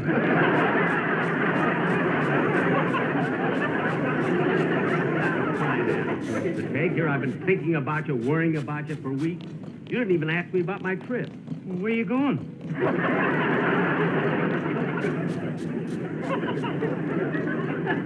Where am I going? I just got back. Look, I was in Honolulu and Tokyo and Hong Kong. Oh, yeah. Thanks for the long chopsticks. Those were flagpoles. Long chopsticks. You know, Mr. Benny, I'd like to take that trip sometime. Tell me, what was it like? Well, let me tell you. Honolulu, probably. That's the first place I went. Beautiful city you've ever seen. And the climate, it's practically always the same. It's nice. And I tell you, when you're sitting out on that beach and you're feeling that warm sand. Get it over with. They want to hear me sing.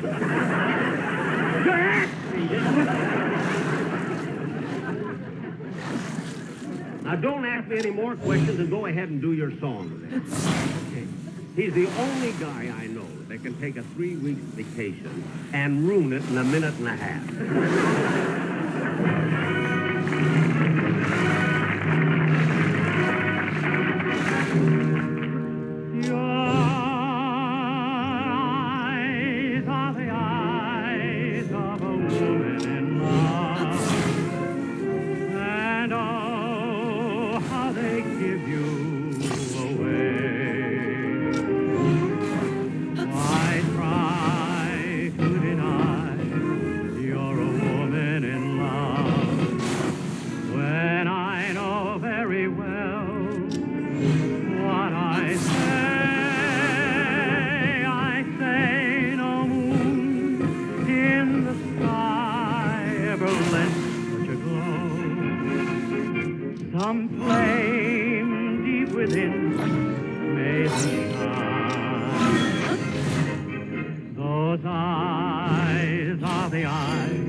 Song, and you did it beautifully. I would have done it better, but I had my tonsils taken out this morning. Dennis, would you mind repeating that? Oh, I'd rather not. My throat is killing me. Dennis, let me ask you something. I mean, why... What's my wrong? Well, you mean how could I do it? Well, I thought of that. Sing without tonsils? Yeah. I thought of that, but... No, wait a minute, Dennis. If you had your... Dennis, look it. If you had your tonsils taken out this morning, you wouldn't be able to sing today. I thought of that, so I had my undignified put back. I had them put back in.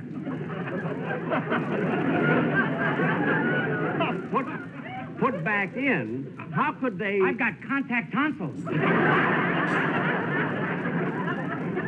Oh, now look, Dennis, what doctor could possibly take out your tonsils and put them back in again? I don't know, but all his other patients seemed to like him very much. They did? Yeah, every time he passed by, they wagged their tails. Now cut that out and get off.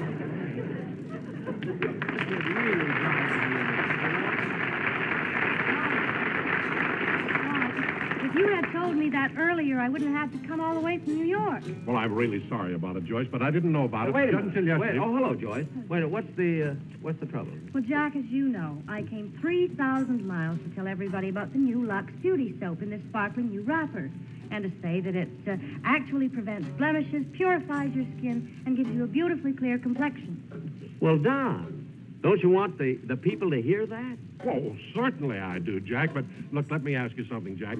you just got back from the Orient, didn't you? Yes, yes. Well, it just happens by a coincidence that Tokyo's #1 announcer is visiting in Los Angeles right now, so I thought it'd be quite appropriate if I had him do the commercial. Japan's #1 announcer? That's right. Well, that's a wonderful idea, Joy. I mean, I know our sponsor would love that. He likes novel things. Well, as long as the people learn about Lux, I guess it doesn't matter who sells them. Then you're not angry with me? Oh, no. I'm not angry at all. It all ties in with your trip. Hmm. Oh, and thanks a lot, Jack, for the flagpole. I gave everybody flagpole. You get one on your way out. Now, Don, where is... well, call out this Japan's #1 announcer. Yeah, he's right out here. Mr. Kyoto, will you come here, please? Thank you. Mr. Benny, Mr. Kyoto. Oh, how do you do? Now, Don, does he know what to say about the new Lux? Well, no, Jack, but I have the commercial written right out here on a piece of paper. Oh, will you bring that table out, please? Oh, this is a wonderful idea. Our sponsor will love this. You're going to like this a great Well, deal. Don, I want to thank you, too. Well, you're certainly welcome. All right, Mr. Kyoto, if you'll go right ahead, please. Take advice of Japan #1 announcer and use soap with most amazing skin purifier. The soap movie stars use rap.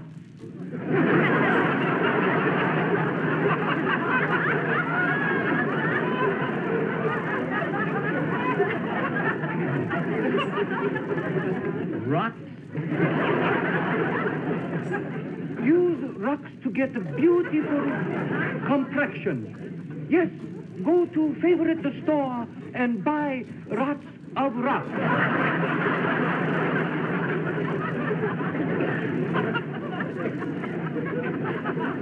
Rocks of rock? Please believe me, you will love rocks. So when you go to your store, look for the new label that say rocks. I didn't mean to interrupt, but after all, this is a commercial, you know, and we do have to get it right. So just let's go back a little bit, Mr. Kyoto. Now, look, now listen to this. Don, you say it. You say All right. it. Go to your favorite store and buy lots of Lux. Now, listen to me say it. Go to your favorite store and buy lots of Lux. Now, you say it. Go to your favorite store and buy lots of Lux.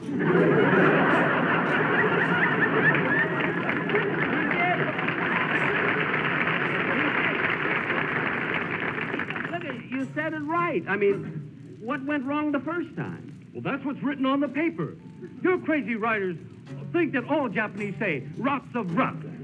We say lots of Lux just like you do. Good day, Mr. Benny.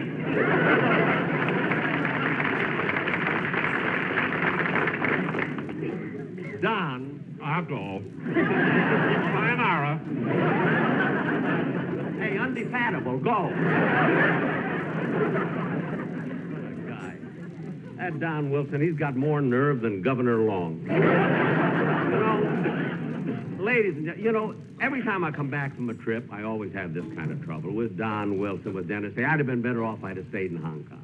As a matter of fact, I would have stayed in Hong Kong, except for one thing. You see, today is a very important day for me because, you see, this is the day that my sponsor is supposed to pick up my option for next year. Give me a new contract, you see, for next year. And they're waiting for me to get through with the show so I can see them. And they have offices right upstairs in this building. Now, there's a Mr. Lewis and a Mr. Hall. Two very nice gentlemen. Oh, John, would you come out here a minute? Hello? Yes. Oh, yes. John, it's for you. New York is calling. I have a wonderful Hello? idea that... Yes, well, Bob. Yes, we're going to meet with Jack up here right after his show. No, I don't think we'll have any trouble at all.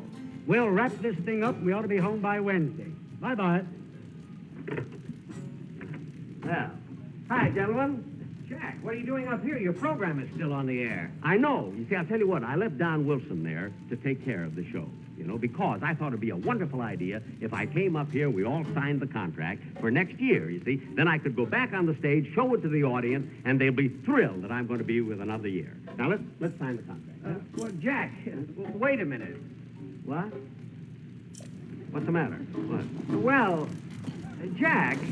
Herb, I'll tell him. Well, somebody tell him. What? Sit down. What? Jack.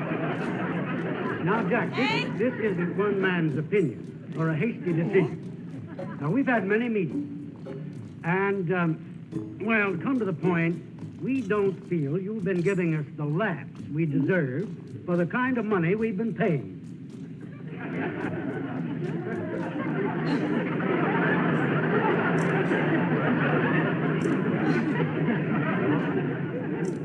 Excuse me, but are you fellas crazy?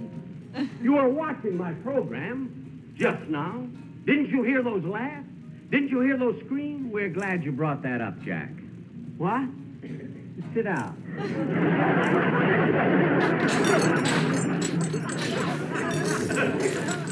Charlie, have you got that videotape racked up? Yeah, that's the one, the edited version. Would you run it, please? Now, Jack, we're going to replay for you a segment taken from the show you did today. It's a perfect example of what we're talking about. Watch it. Dennis, that was a wonderful song, and you did it beautifully. I would have done it better, but I had my tonsils taken out this morning.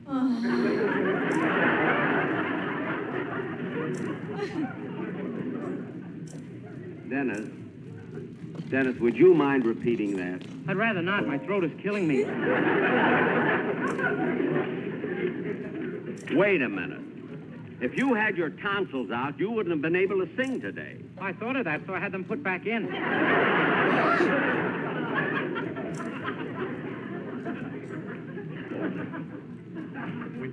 Back in? Dennis, how could they... I've got contact tonsils.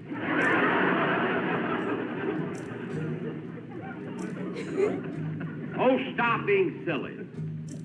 Anyway, what kind of a doctor would take out your tonsils and then put them back in again? I don't know, but all his other patients liked them very much. They did? Yeah. Every time he passed by, they wagged their tails.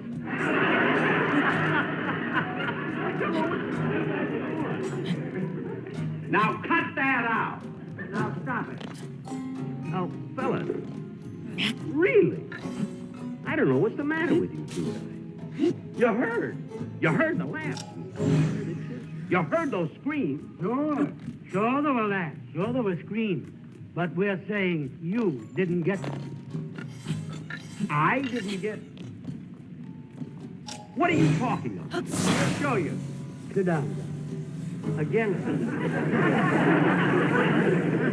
Charlie, now would you run that soundtrack you made of just Mr. Benny's lines? Yeah, that's right. Just Mr. Benny's lines. Just play them over the set. Thank you. Now, Jack, listen to this, and we'll see how many laughs you got in that routine.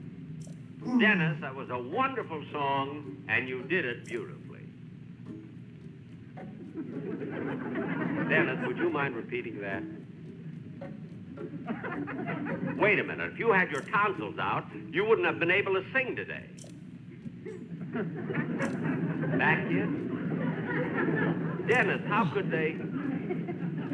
Look, kid. Dennis.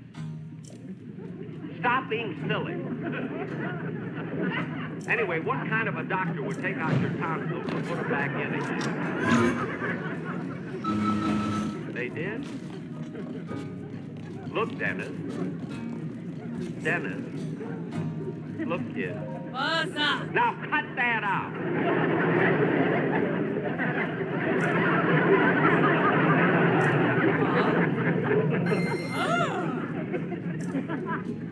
Okay, Charlie, shut it off.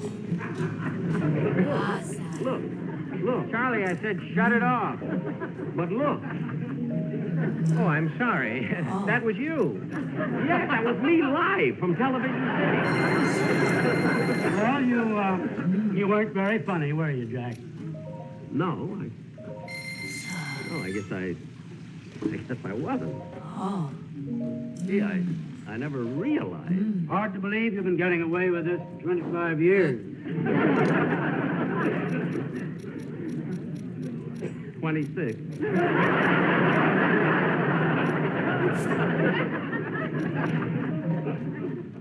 But Jack, we're not going to let you go. We do have a contract for you at a 50% cut in salary.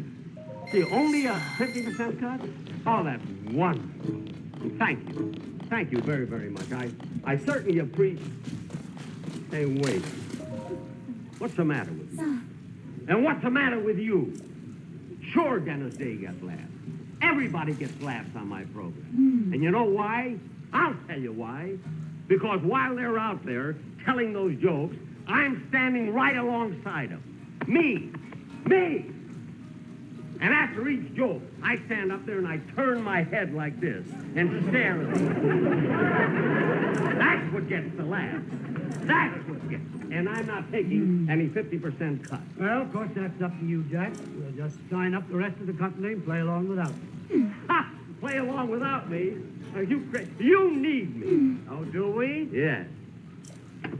Charlie, bring it in. Bring what?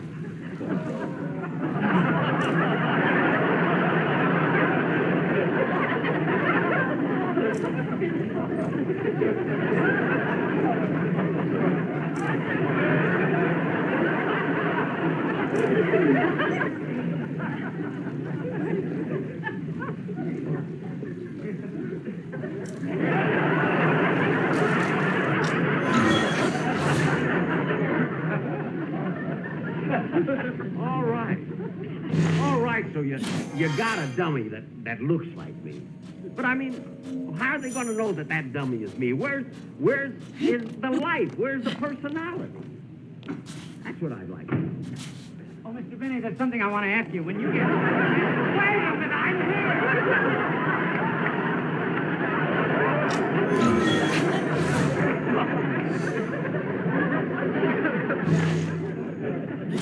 Holy mackerel!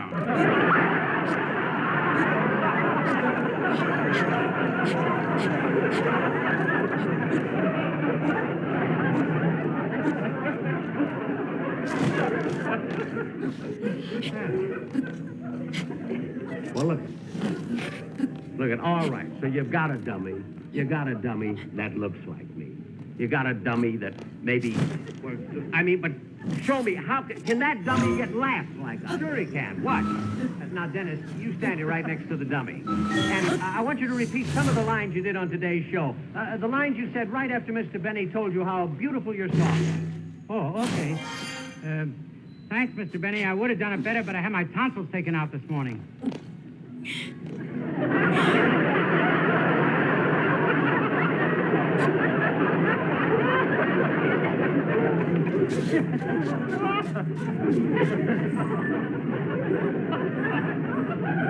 I thought of that, so I had them put back in again.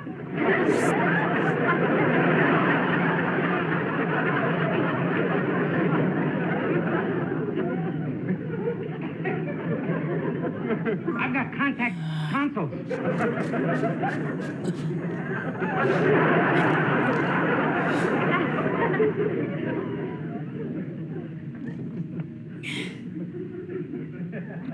His eyes are bluer than yours.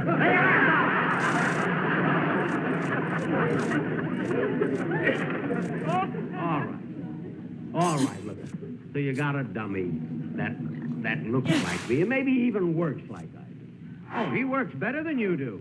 What do you mean better than I do? Watch this. Dennis, will you say your last line again? I got contact tonsils.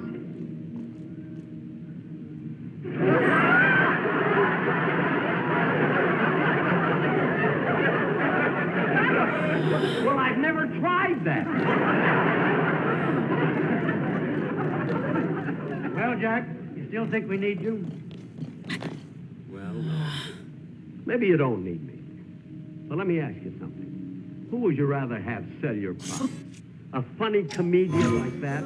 Or a nice guy like I am? A fellow that sends you flagpoles? So, you tell him. Tell him what a nice guy I am, will you? Look, you, please, will you tell him what a nice guy I am? Dennis, you tell them, will you? Tell them yourself. They want to hear me sing. Oh, you sang! Look, take my advice, will you? Take my advice. Take my advice. Don't take this job. You'll hate everybody. Dennis say, wait a minute, Dennis say it's right enough. Don't take it. Everybody will drive you crazy.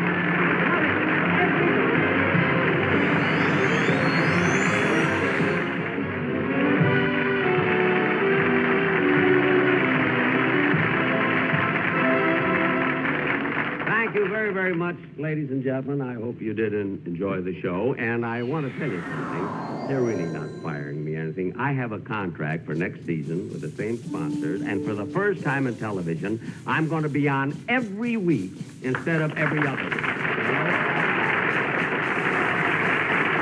Now, the dummy isn't going to be with me because the sponsors got him his own show on another network. Called the Jack Dummy Show. Well, anyway, I'll be back in 2 weeks, and next week be sure and watch the George Gobel Show, which is presented by Stripe, the red and white tooth. Thank you very, very much. This is Kate Smith inviting you to enjoy some of America's finest music on our show tomorrow evening on most of these stations. Appearing on tonight's program were John White, William Shalleck, and Robert Kino.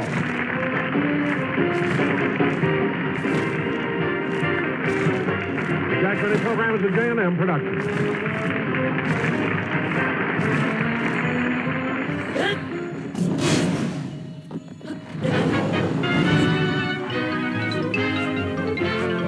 The Jack Benny program.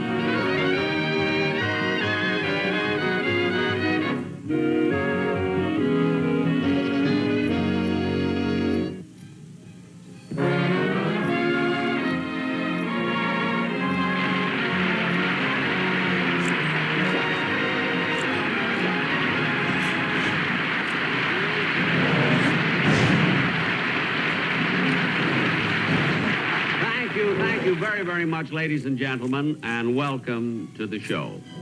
Now, tonight, I'm going to do something, at least for part of the program, something that I've been wanting to do for a long time, and that is to answer some of my fan mail. Now, naturally, I can't answer all of it here, you see. So I just brought out a few letters that I thought you might be particularly interested in, you know. Now, this first one, in fact, this is a card, the first one, says, Dear Mr. Benny, we've listened to and watched your shows for a long time. Do you really drive around in a 1923 Maxwell? Now, you know, it's an amazing thing how many people have asked me that same question, you see, and I'm going to tell the truth. See, this Maxwell, this was a gag that my writers rigged up, you know, years ago, just to make me look cheap. See? And it got so many laughs that we kept it in. Actually, I drive a 1932 Essex. And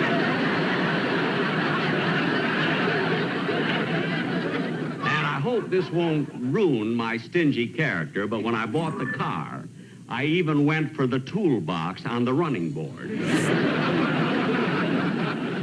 Now, let's see here. Oh, here's another letter. Dear Mr. Benny, for years you've done jokes about the boys in your orchestra. Tell me, does Frankie Remley, your guitar player, really drink as much as you say? Well, in his defense, I must say that he only drinks on certain occasions.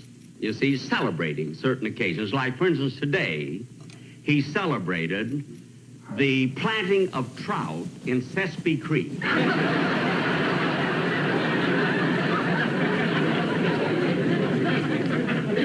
Yesterday, he celebrated the 5th anniversary of the escape of Winnie Ruth Judd.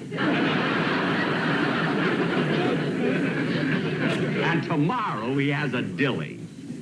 Tomorrow he told me he's going to get up at 5 o'clock in the morning, and every hour, on the hour, he's going to drink a toast to the man who invented the Chinese fortune cookie. hope I've explained that.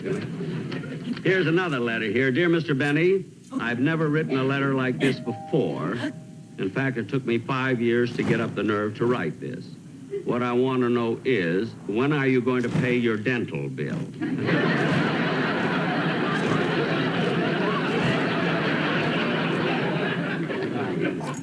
Oh, here's one. Here's one I want to read. Dear Mr. Benny, I've been a fan of yours ever since.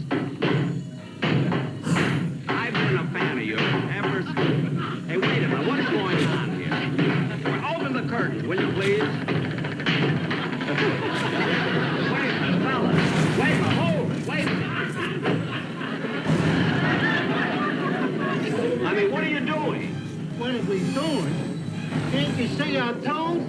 We're brain surgeons. What? Shall we proceed with the operation, Dr. Casey? I'm right behind you, Dr. Kildare. Wait a minute. Look, I asked a simple question. I want a simple answer. What's going on here? Well, this is a Red Skelton set. The director said he don't need it no more, so it's tearing it down. Well, I don't care if he don't need it no more or not. You don't have to tear it down in the middle of my show. You ain't just rehearsing now? No, for heaven's sake, we're on the air. You mean those cameras are on Yes, now? there are millions of viewers watching. Maybe. Let's get the one we did at the Carpenters Convention. Away till the sun shines nearly, and the clouds won't drift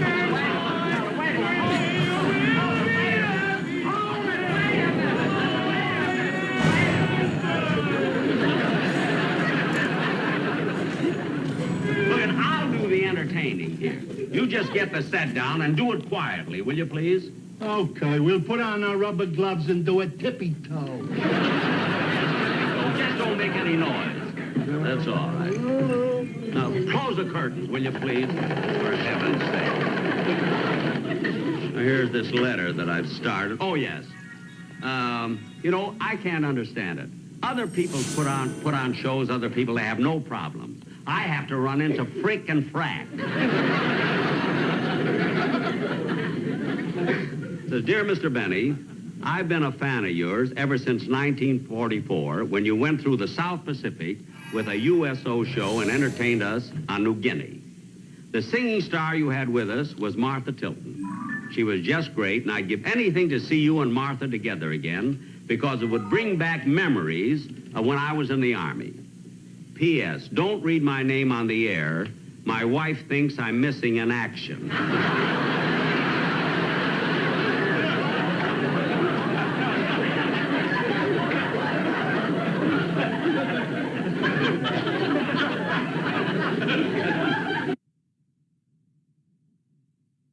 These 5 Miggy Load, each of which is associated with a holiday, and the one that's associated with Sukkot is Ecclesiastes, which is why we sing Turn, Turn, Turn during Sukkot.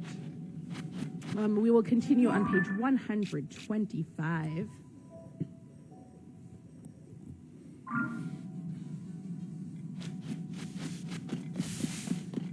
We join together. Tonight, let our shelters be strung with the finest fruits of creation. Love, fertility, prosperity, wisdom. Let us promise to feed the hungry. Let our harvest bring peace. And tonight we are also going to celebrate our new executive director.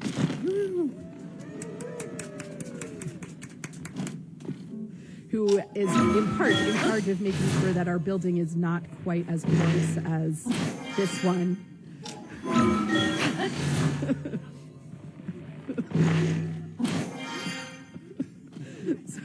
So, Becca, would you come up to light the Shabbat and holiday candles? We are on page 121.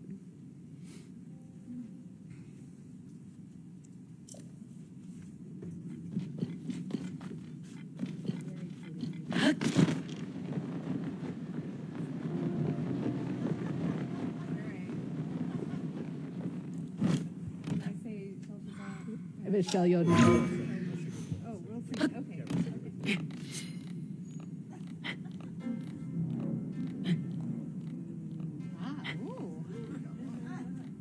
Try coming in from the top.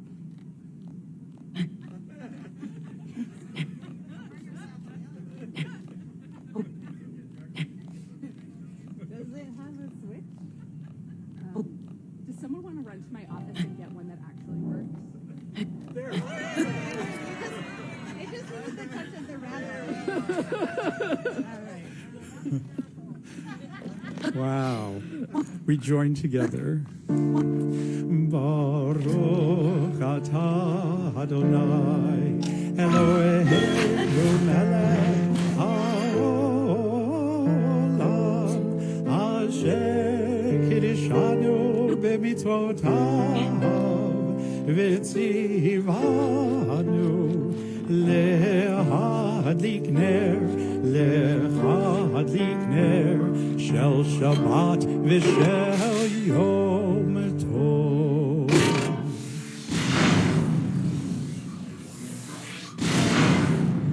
O source of light and truth, creator of the eternal law of goodness, help us to find knowledge by which to live. Lead us to take the words we shall speak into our hearts and our lives. Thank you. We continue on page 384. Third paragraph from the top.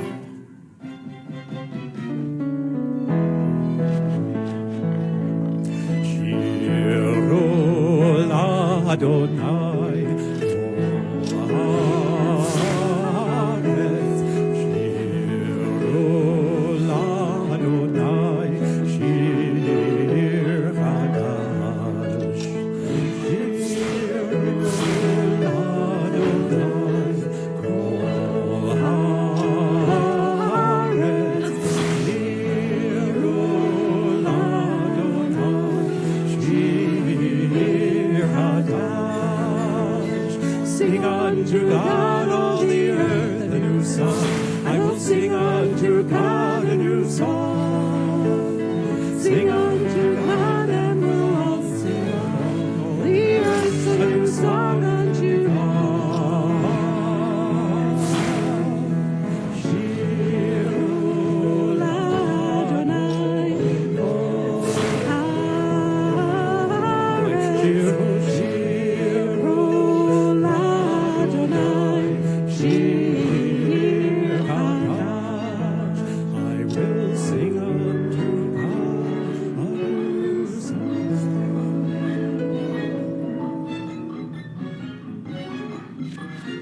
Since it is Sukkot, we actually don't do as much of Kabbalat Shabbat as we do on a normal Shabbat.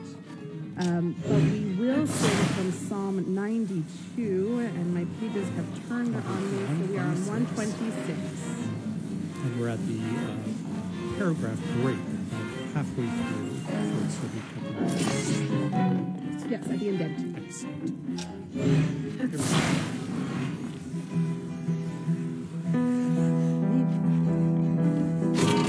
Tzadik katamar yifrach, yifrach, tzadik katamar yifrach, tzadik katamar yifrach, yifrach, tzadik katamar yifrach.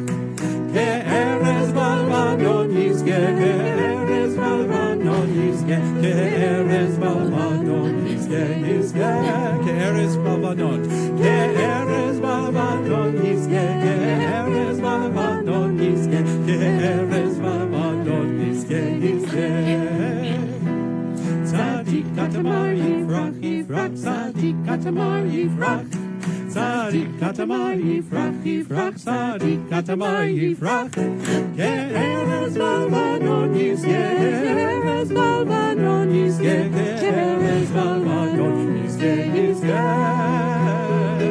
Ke'erez balvanon yizge, ke'erez balvanon yizge, ke'erez balvanon yizge, yizge.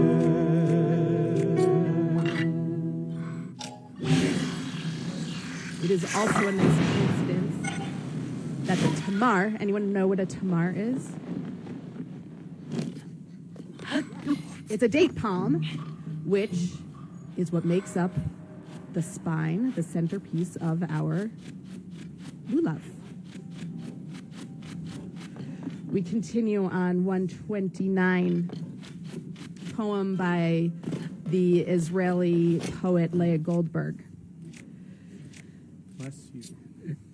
Teach me, O God, a blessing, a prayer, on the mystery of a withered leaf, on ripened fruit so fair, on the freedom to see, to sense, to breathe, to know, to hope, to despair. Teach my lips a blessing, a hymn of praise, as each morning and night you renew your days, lest my day today be as the one before, lest routine set my ways.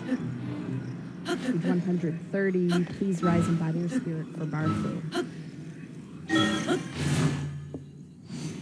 East is that way. East is that way.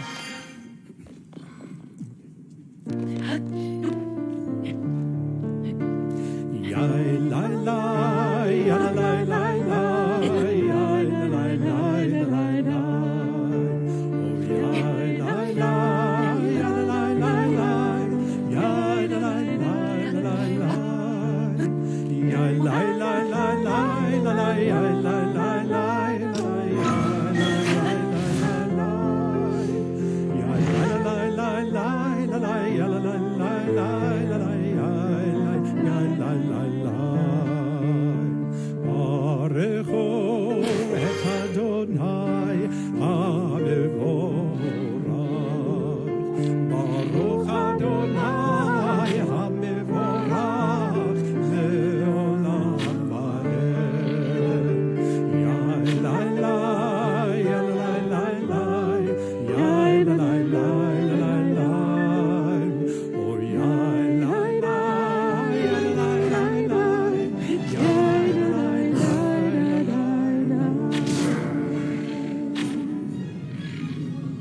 On 133, at the very bottom of the page, we join together.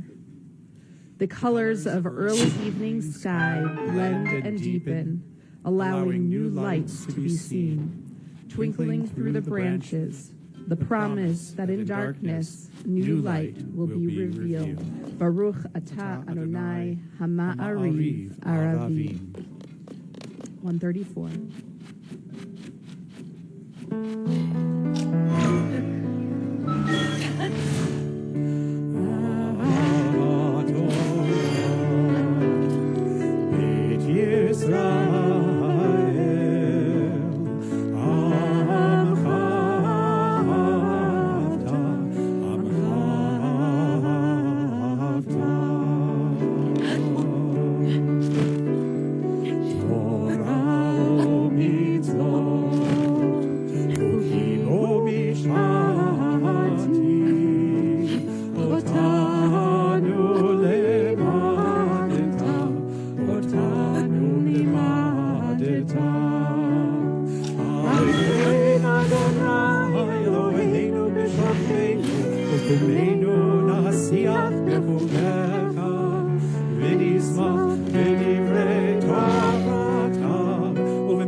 Shema Yisrael Adonai Eloheinu Adonai Echad. Shema Yisrael Adonai Eloheinu Adonai Echad. Shema Yisrael Adonai Eloheinu Adonai Echad. Shema Yisrael Adonai Eloheinu Adonai Echad. Baruch Shem Kevod Malchut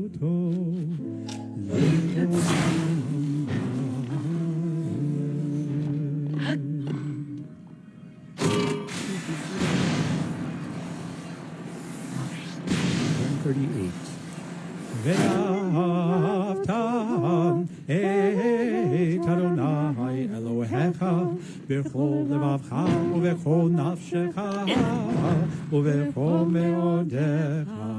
והיו הדברים האלה אשר אנוכי מצווך היום על לבביך, ושיננת לבניך ודיברת בם, ושבתך בביתך ובלכתך בדרך ובשוכבך ובקומך, וקשרתם מאוד על ידיך, והיו לטוטפות בין עיניך, וכתבתם על מזוזות ביתך ובעיקריך, למען תזכרו ועשיתם את כל מצוותיי והייתם קדושים אלוהיכם. אני אדוני אלוהיכם אשר הוצאתי אתכם מארץ מצרים להיות לכם לאלוהים. אני אדוני אלוהיכם, אדוני אלוהיכם אמת. On page 141, there's this passage about doubt and faith, and it feels particularly poignant as we sit under a sukkah that is open to the rain in a city that is very accustomed to rain, that there is both a lot of faith that it takes to be willing to sit here, even as, and not just even as we doubt, but especially so because we doubt that the weather will hold. So we join together. Doubting is but the forefront of faith, a faith in the infinite growth of an unbounded creation. A doubting age is one of restlessness and discontent with what is current. A doubt is an idea that is still alive. To doubt that the past has uncovered all things is to express faith that many things are still to be uncovered. To doubt that we have grown to our full stature and knowledge is to express faith that we may develop into beings of such power and dignity that we cannot as yet imagine what shall be. We continue with the Micha Mocha, the melody for Sukkot. You'll notice that the melody all through through the seasons and through the different holidays of the Jewish calendar, the Micha Mocha changes, and you can tell what holiday it is just by what the melody is. So this is the Sukkot melody. It goes like this. Micha Mocha b'lim Adonai, Micha Mocha nedar b'kodesh, Nora tehilot, Osei felel malchutecha uvanecha, bokei ayam lifnei Moshe u'Miriam, zeli anu ve'amru Adonai yimloch leolam va'ed, Adonai yimloch leolam va'ed.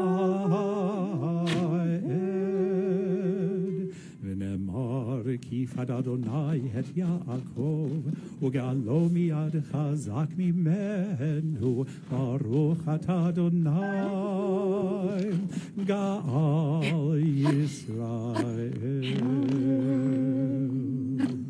Page 145 and 144, Hashkivenu and Let There Be Love.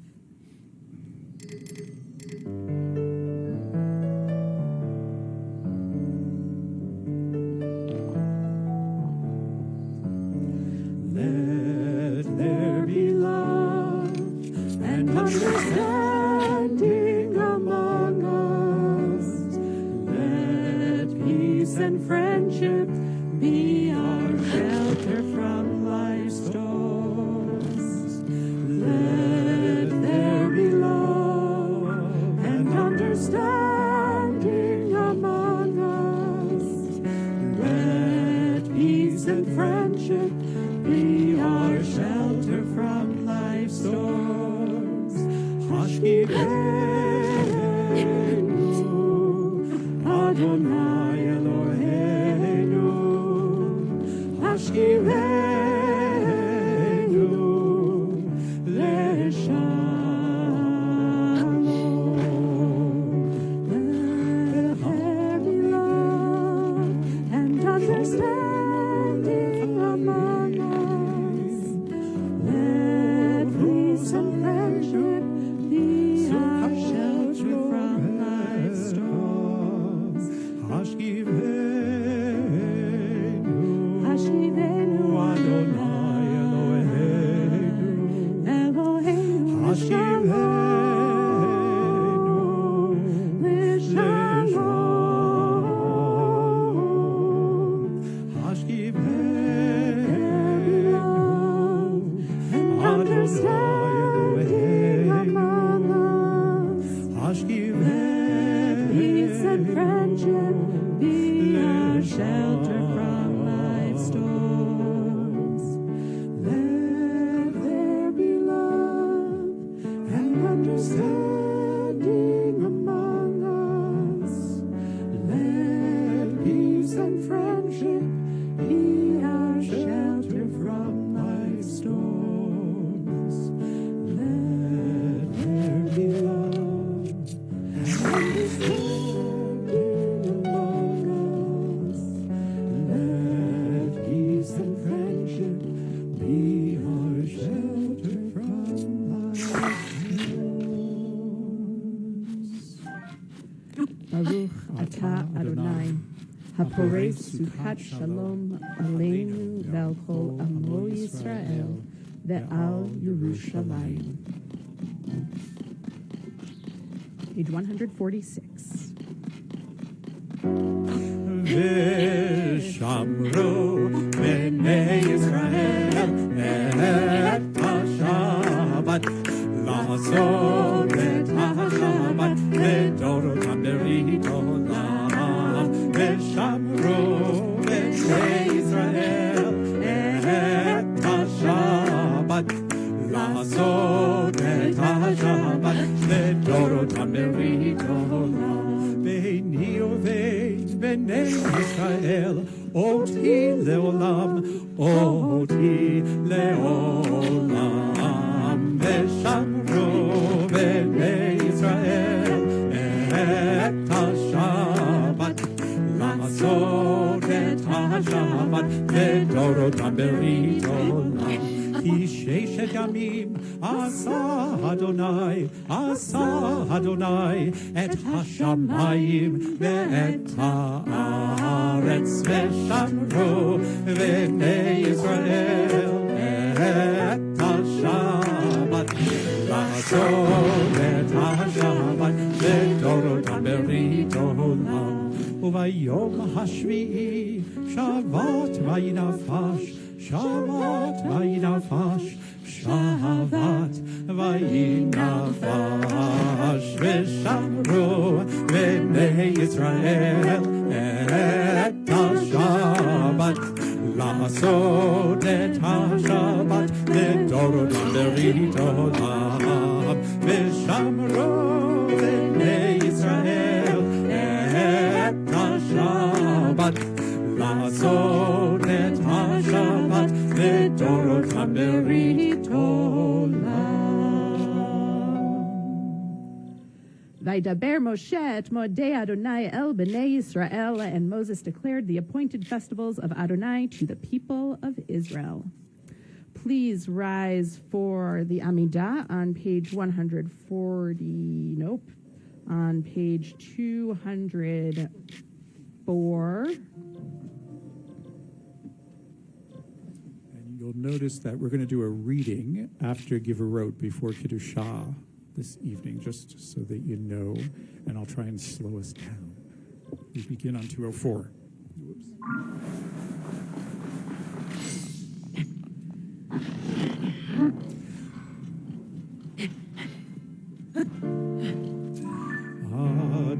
Adonai Sefatai Tiftach Ofia Gitei Ladecha.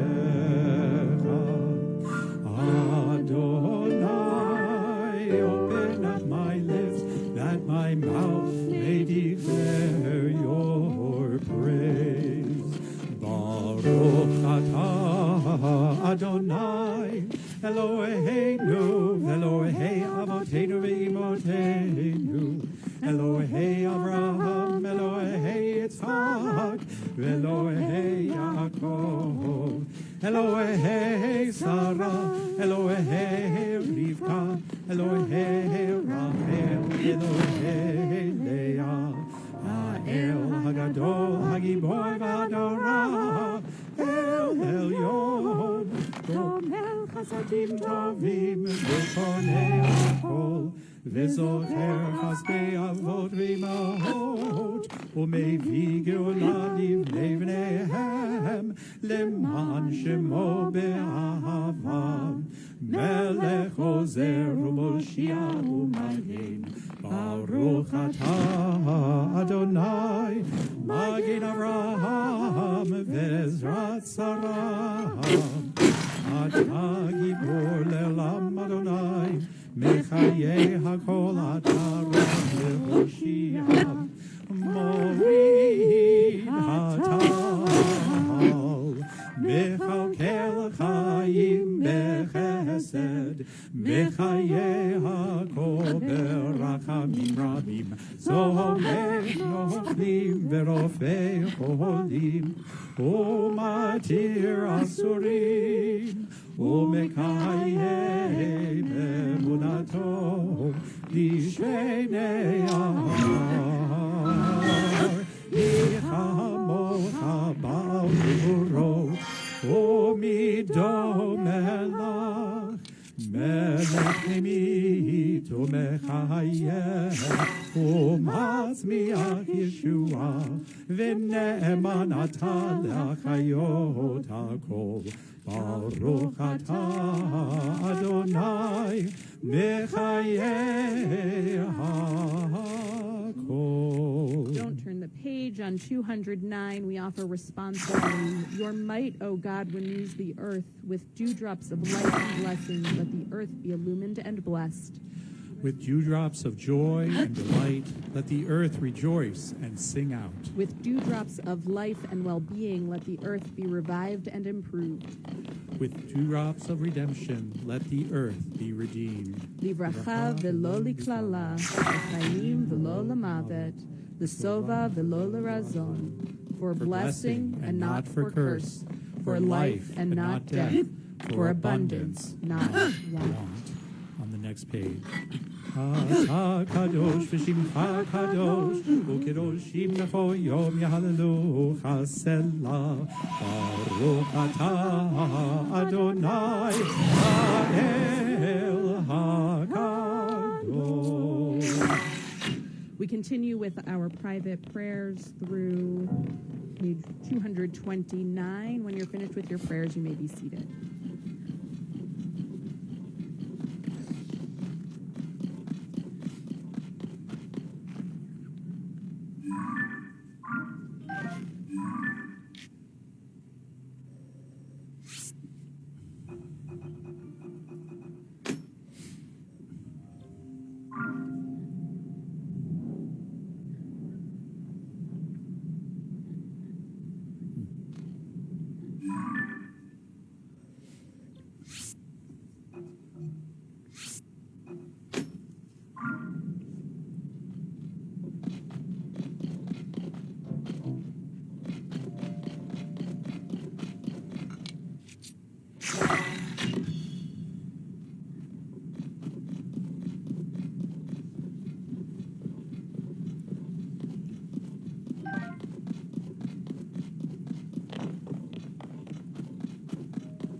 400, in the middle of the page, Ufros alenu sukat shlomecha, spread over us the shelter of your peace.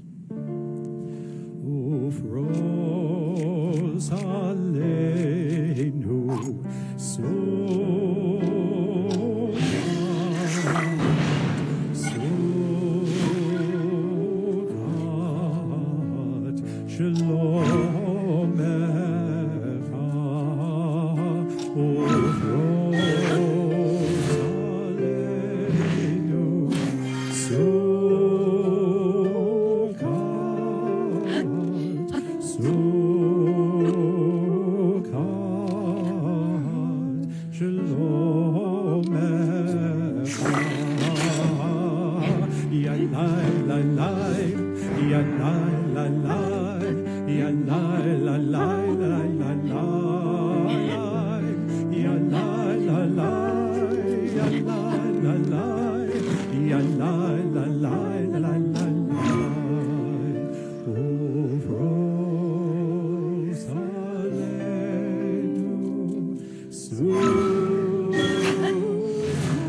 We hope for a shelter of peace and wholeness to fall over, to be spread out, not so much fall, to spread out over everyone in our community, especially those who are in need of healing of mind, of body, or of spirit. If there's someone that you're thinking of on this Shabbat, I invite you, and this Sukkot, I invite you to share their names with us at this time.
So that Sally hears her, because I know she's there. Lindsay, Clecan, and Sally as well. Also those in New York who are struggling tonight with waters and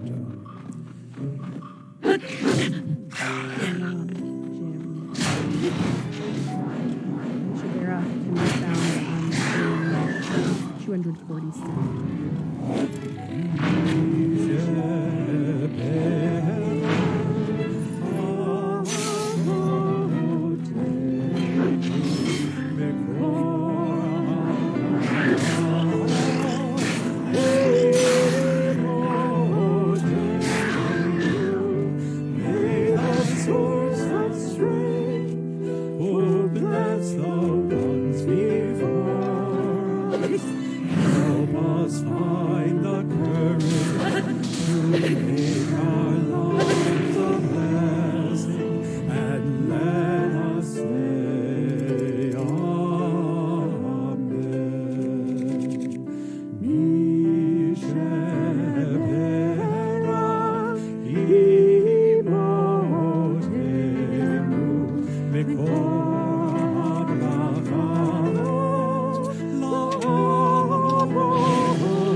since I don't have a mic to pass around to everyone, I want you to hold the blessings of the past week, and you can all just shout them out right now. 1, 2, 3.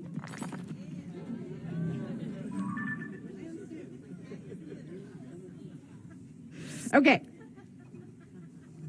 Baruch atah Adonai hatov shimcha ulechana elehodot. It is my pleasure to invite up our new executive director Becca Motolova. Director.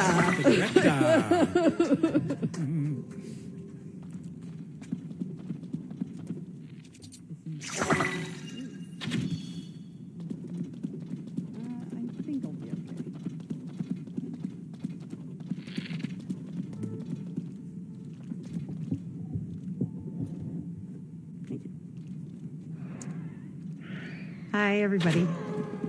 Shabbat Shalom. Chag Sameach. It's really, really wonderful to be standing up in front of you all today. I see a lot of familiar faces. I see a lot of new faces, and that brings me great joy. I have been thinking back to the last time I gave a drosh in front of this congregation, and I'm pretty sure that it was on my bat mitzvah, which was July 26, 1999. Oh, thank you very much. I read from Numbers, chapter 19 to 25, which contains our famous passage, Ma tovu ohacha Yaakov v'bnetecha Yisrael. How lovely are your tents, O Jacob, your dwelling places. And it feels quite fitting as I'm here to talk to you today about another type of uniquely Jewish dwelling, the sukkah. But before I get to that, I am going to share a little bit about my journey over the past 20 years that has me landed in the role of executive director of the very same temple where I had my bat mitzvah, where I was confirmed, and among many other things where I spent a lot of time being a teenager who honestly could not wait to get out of Tacoma. In the intervening years, I graduated from MIT. I came to the conclusion that med school would be my undoing. And side note, if you ever want to rant about the inhumane way that we treat people doctors, and I landed in San Francisco with little idea of what I wanted to do with my life, and was kind of wound up as the office manager for a tech startup. So I spent the next decade growing into a career in HR/people operations, leadership, and probably would have continued in that if not for an injury that put me out of work for several months, and probably more significantly, the experience I had of having to create and enact policies that were entirely meant to protect corporations from liability and deflect movements to unionize, while simultaneously being responsible for selling these policies to employees as if they were for their benefit. And that did not and still does not sit well with my sense of morality, a lot of which was developed literally at this temple. So I set out to make a career change, and then a pandemic happened. And in the pandemic, SF had its very own exodus, and it led me and also my brother Michael to come live with our parents, Marlena and John, who are here, for about 5 months. And this was my first crack in my bedrock attachment to San Francisco. Then I enrolled in the Intercontinental Masters in Education in Adult Learning and Global Change, and yes, it is a mouthful, through the University of British Columbia. And in addition to rekindling my love of learning, which I believe is a Jewish value, this also led me to live in Vancouver for a couple months this summer, where I fell deeply back in love with the Pacific Northwest. So also within the past decade, I've had the opportunity to step outside of the reform world and explore many diverse expressions of Judaism, thanks to the spirit of innovation and also like the population density of the Bay Area. And now I really see so much beauty and possibility and hope for the future living within our people. So when I learned of this position, which calls on the skills I developed in my first career and weaves in what I studied in my master's program and puts me firmly in a position to influence the future of Judaism, coming right as I'm ready to finally leave San Francisco, it was like the universe shouting in my ear, go! And so here I am, Queen Amy, speaking of what a gift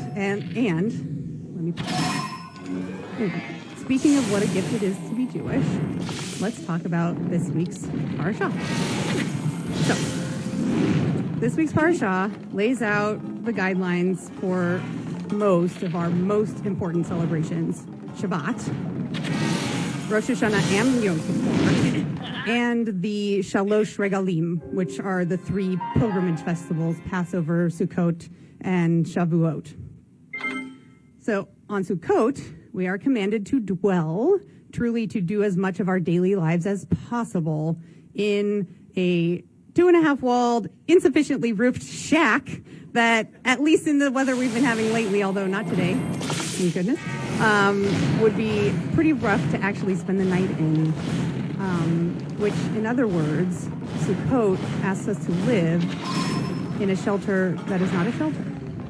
It asks us to remember that the boundaries between ourselves and the world are porous, and to remember that we are deeply affected by the environment in which we dwell. And I believe through this remembering, we are meant to be reconnected to the understanding of the divine as oneness, that each of us is not separate from others. We are not separate from the world in which we live. It is all part of us. We are all part of it. And all of that together is Hashem. Now, I'd like to meander a moment and tell you about Burning Man. So I've been to the Burn almost every year since 2013. And it's an incredible place full of magic and love and freedom and art. And none of it would be possible if not for the communities that come together to build the ephemeral city. And these communities spend months preparing, building infrastructure, passing out logistics, creating art, preparing meals, and getting ready to live for about a week which is, about the same amount of time as Sukkot, in an environment that is hostile to all forms of life. And this collaborative, hands-on creation plants the seed of connection. But there's another component that is equally important, and that is that once the city is built, we get to play. So, one year, my camp built an art piece called Effing Useless. Effing Useless was a collection of consoles where you could turn a crank or step on a lever or stick your hand in a mystery box or what have you. And also, occasionally, a giant hand would pop out and point to the sky. And our plan was to capture the attention of burners who would want to solve that puzzle. What sequence of moves with these consoles makes the hand pop up? The answer is none. Joke's on you, hippies. They were completely unrelated to one another. However, it never actually worked. The hand did not pop up. So it really did fulfill its effing useless nature. And I tell this story to highlight that when we build things together and get to be silly and play together, that's when the real magic of connection happens. I tell it also because Burning Man, to me, is a mirror of Sukkot. They're both week-long-ish pilgrimage festivals where people work and live and love while dwelling in ephemeral structures together. Sukkot is also a harvest festival when we revel in the ripeness of the season. And here I'm going to read a poem by Jane Hirschfield, who is one of my favorites. It's called ripeness. Ripeness is what falls away with ease. Not only the heavy apple, the pear, but also the dried strands of autumn iris from their core. To let your body love this world that gave itself to your care in all of its ripeness with ease, and will take itself from you in equal ripeness and ease, is also harvest. And however sharply you are tested, this sorrow, that great love, it too will leave on that clean knife. So I think she's reminding us to embrace life while we're here, to let our bodies love this world. And I think that we can do that best, or at least have access to it, when we practice joy, which leads me to the last thing that I'm going to tell you about Sukkot, which is that it is also known as Zman Simchatenu, the season of our rejoicing. We are commanded, you must take the product of hadar trees, which is the etrog, and the branches of palm trees, and the boughs of leafy trees, and the willows of the brook, which together make up the lulav, and you shall rejoice before your God.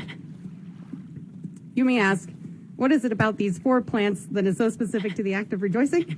I'm going to leave the biblical botany to your own curiosity, but here's what I believe.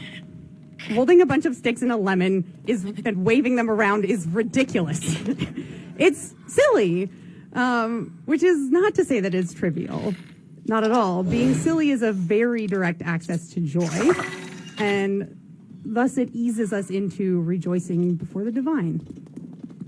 So, in the next 8 days, go be a little silly. Shake some sticks. Entertain a toddler. Make faces at a baby, whatever. Find ways to rejoice. Celebrate the ripeness of the season and feel your connection to the oneness. And come say hi to me after. And I'm so glad to be back here with all of you. Thank you.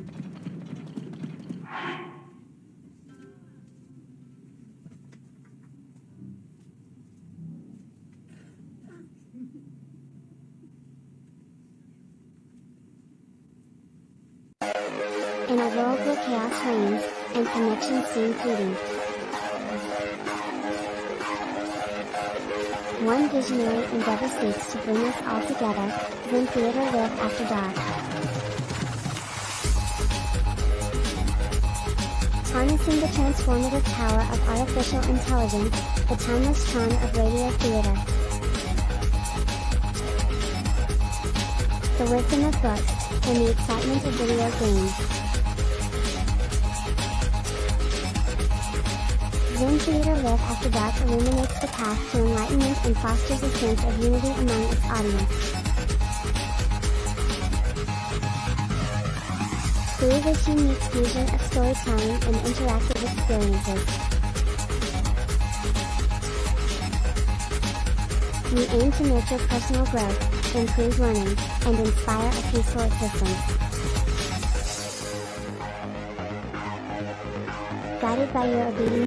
The prayers, the blessings can be found on page 308. Begin by simply listening. Slow down. See just how peaceful today can be. Thanks so much for swinging by. I have been your host, your obedient servant, Sebastian Saint. Serapi and Spooky Smalls are killing me, Smalls. Sin twice and sin twice. You can always call me Bennett. Catch you guys on Netflix. Okay, bye.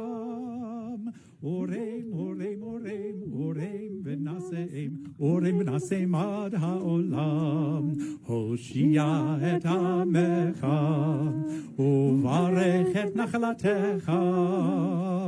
Orem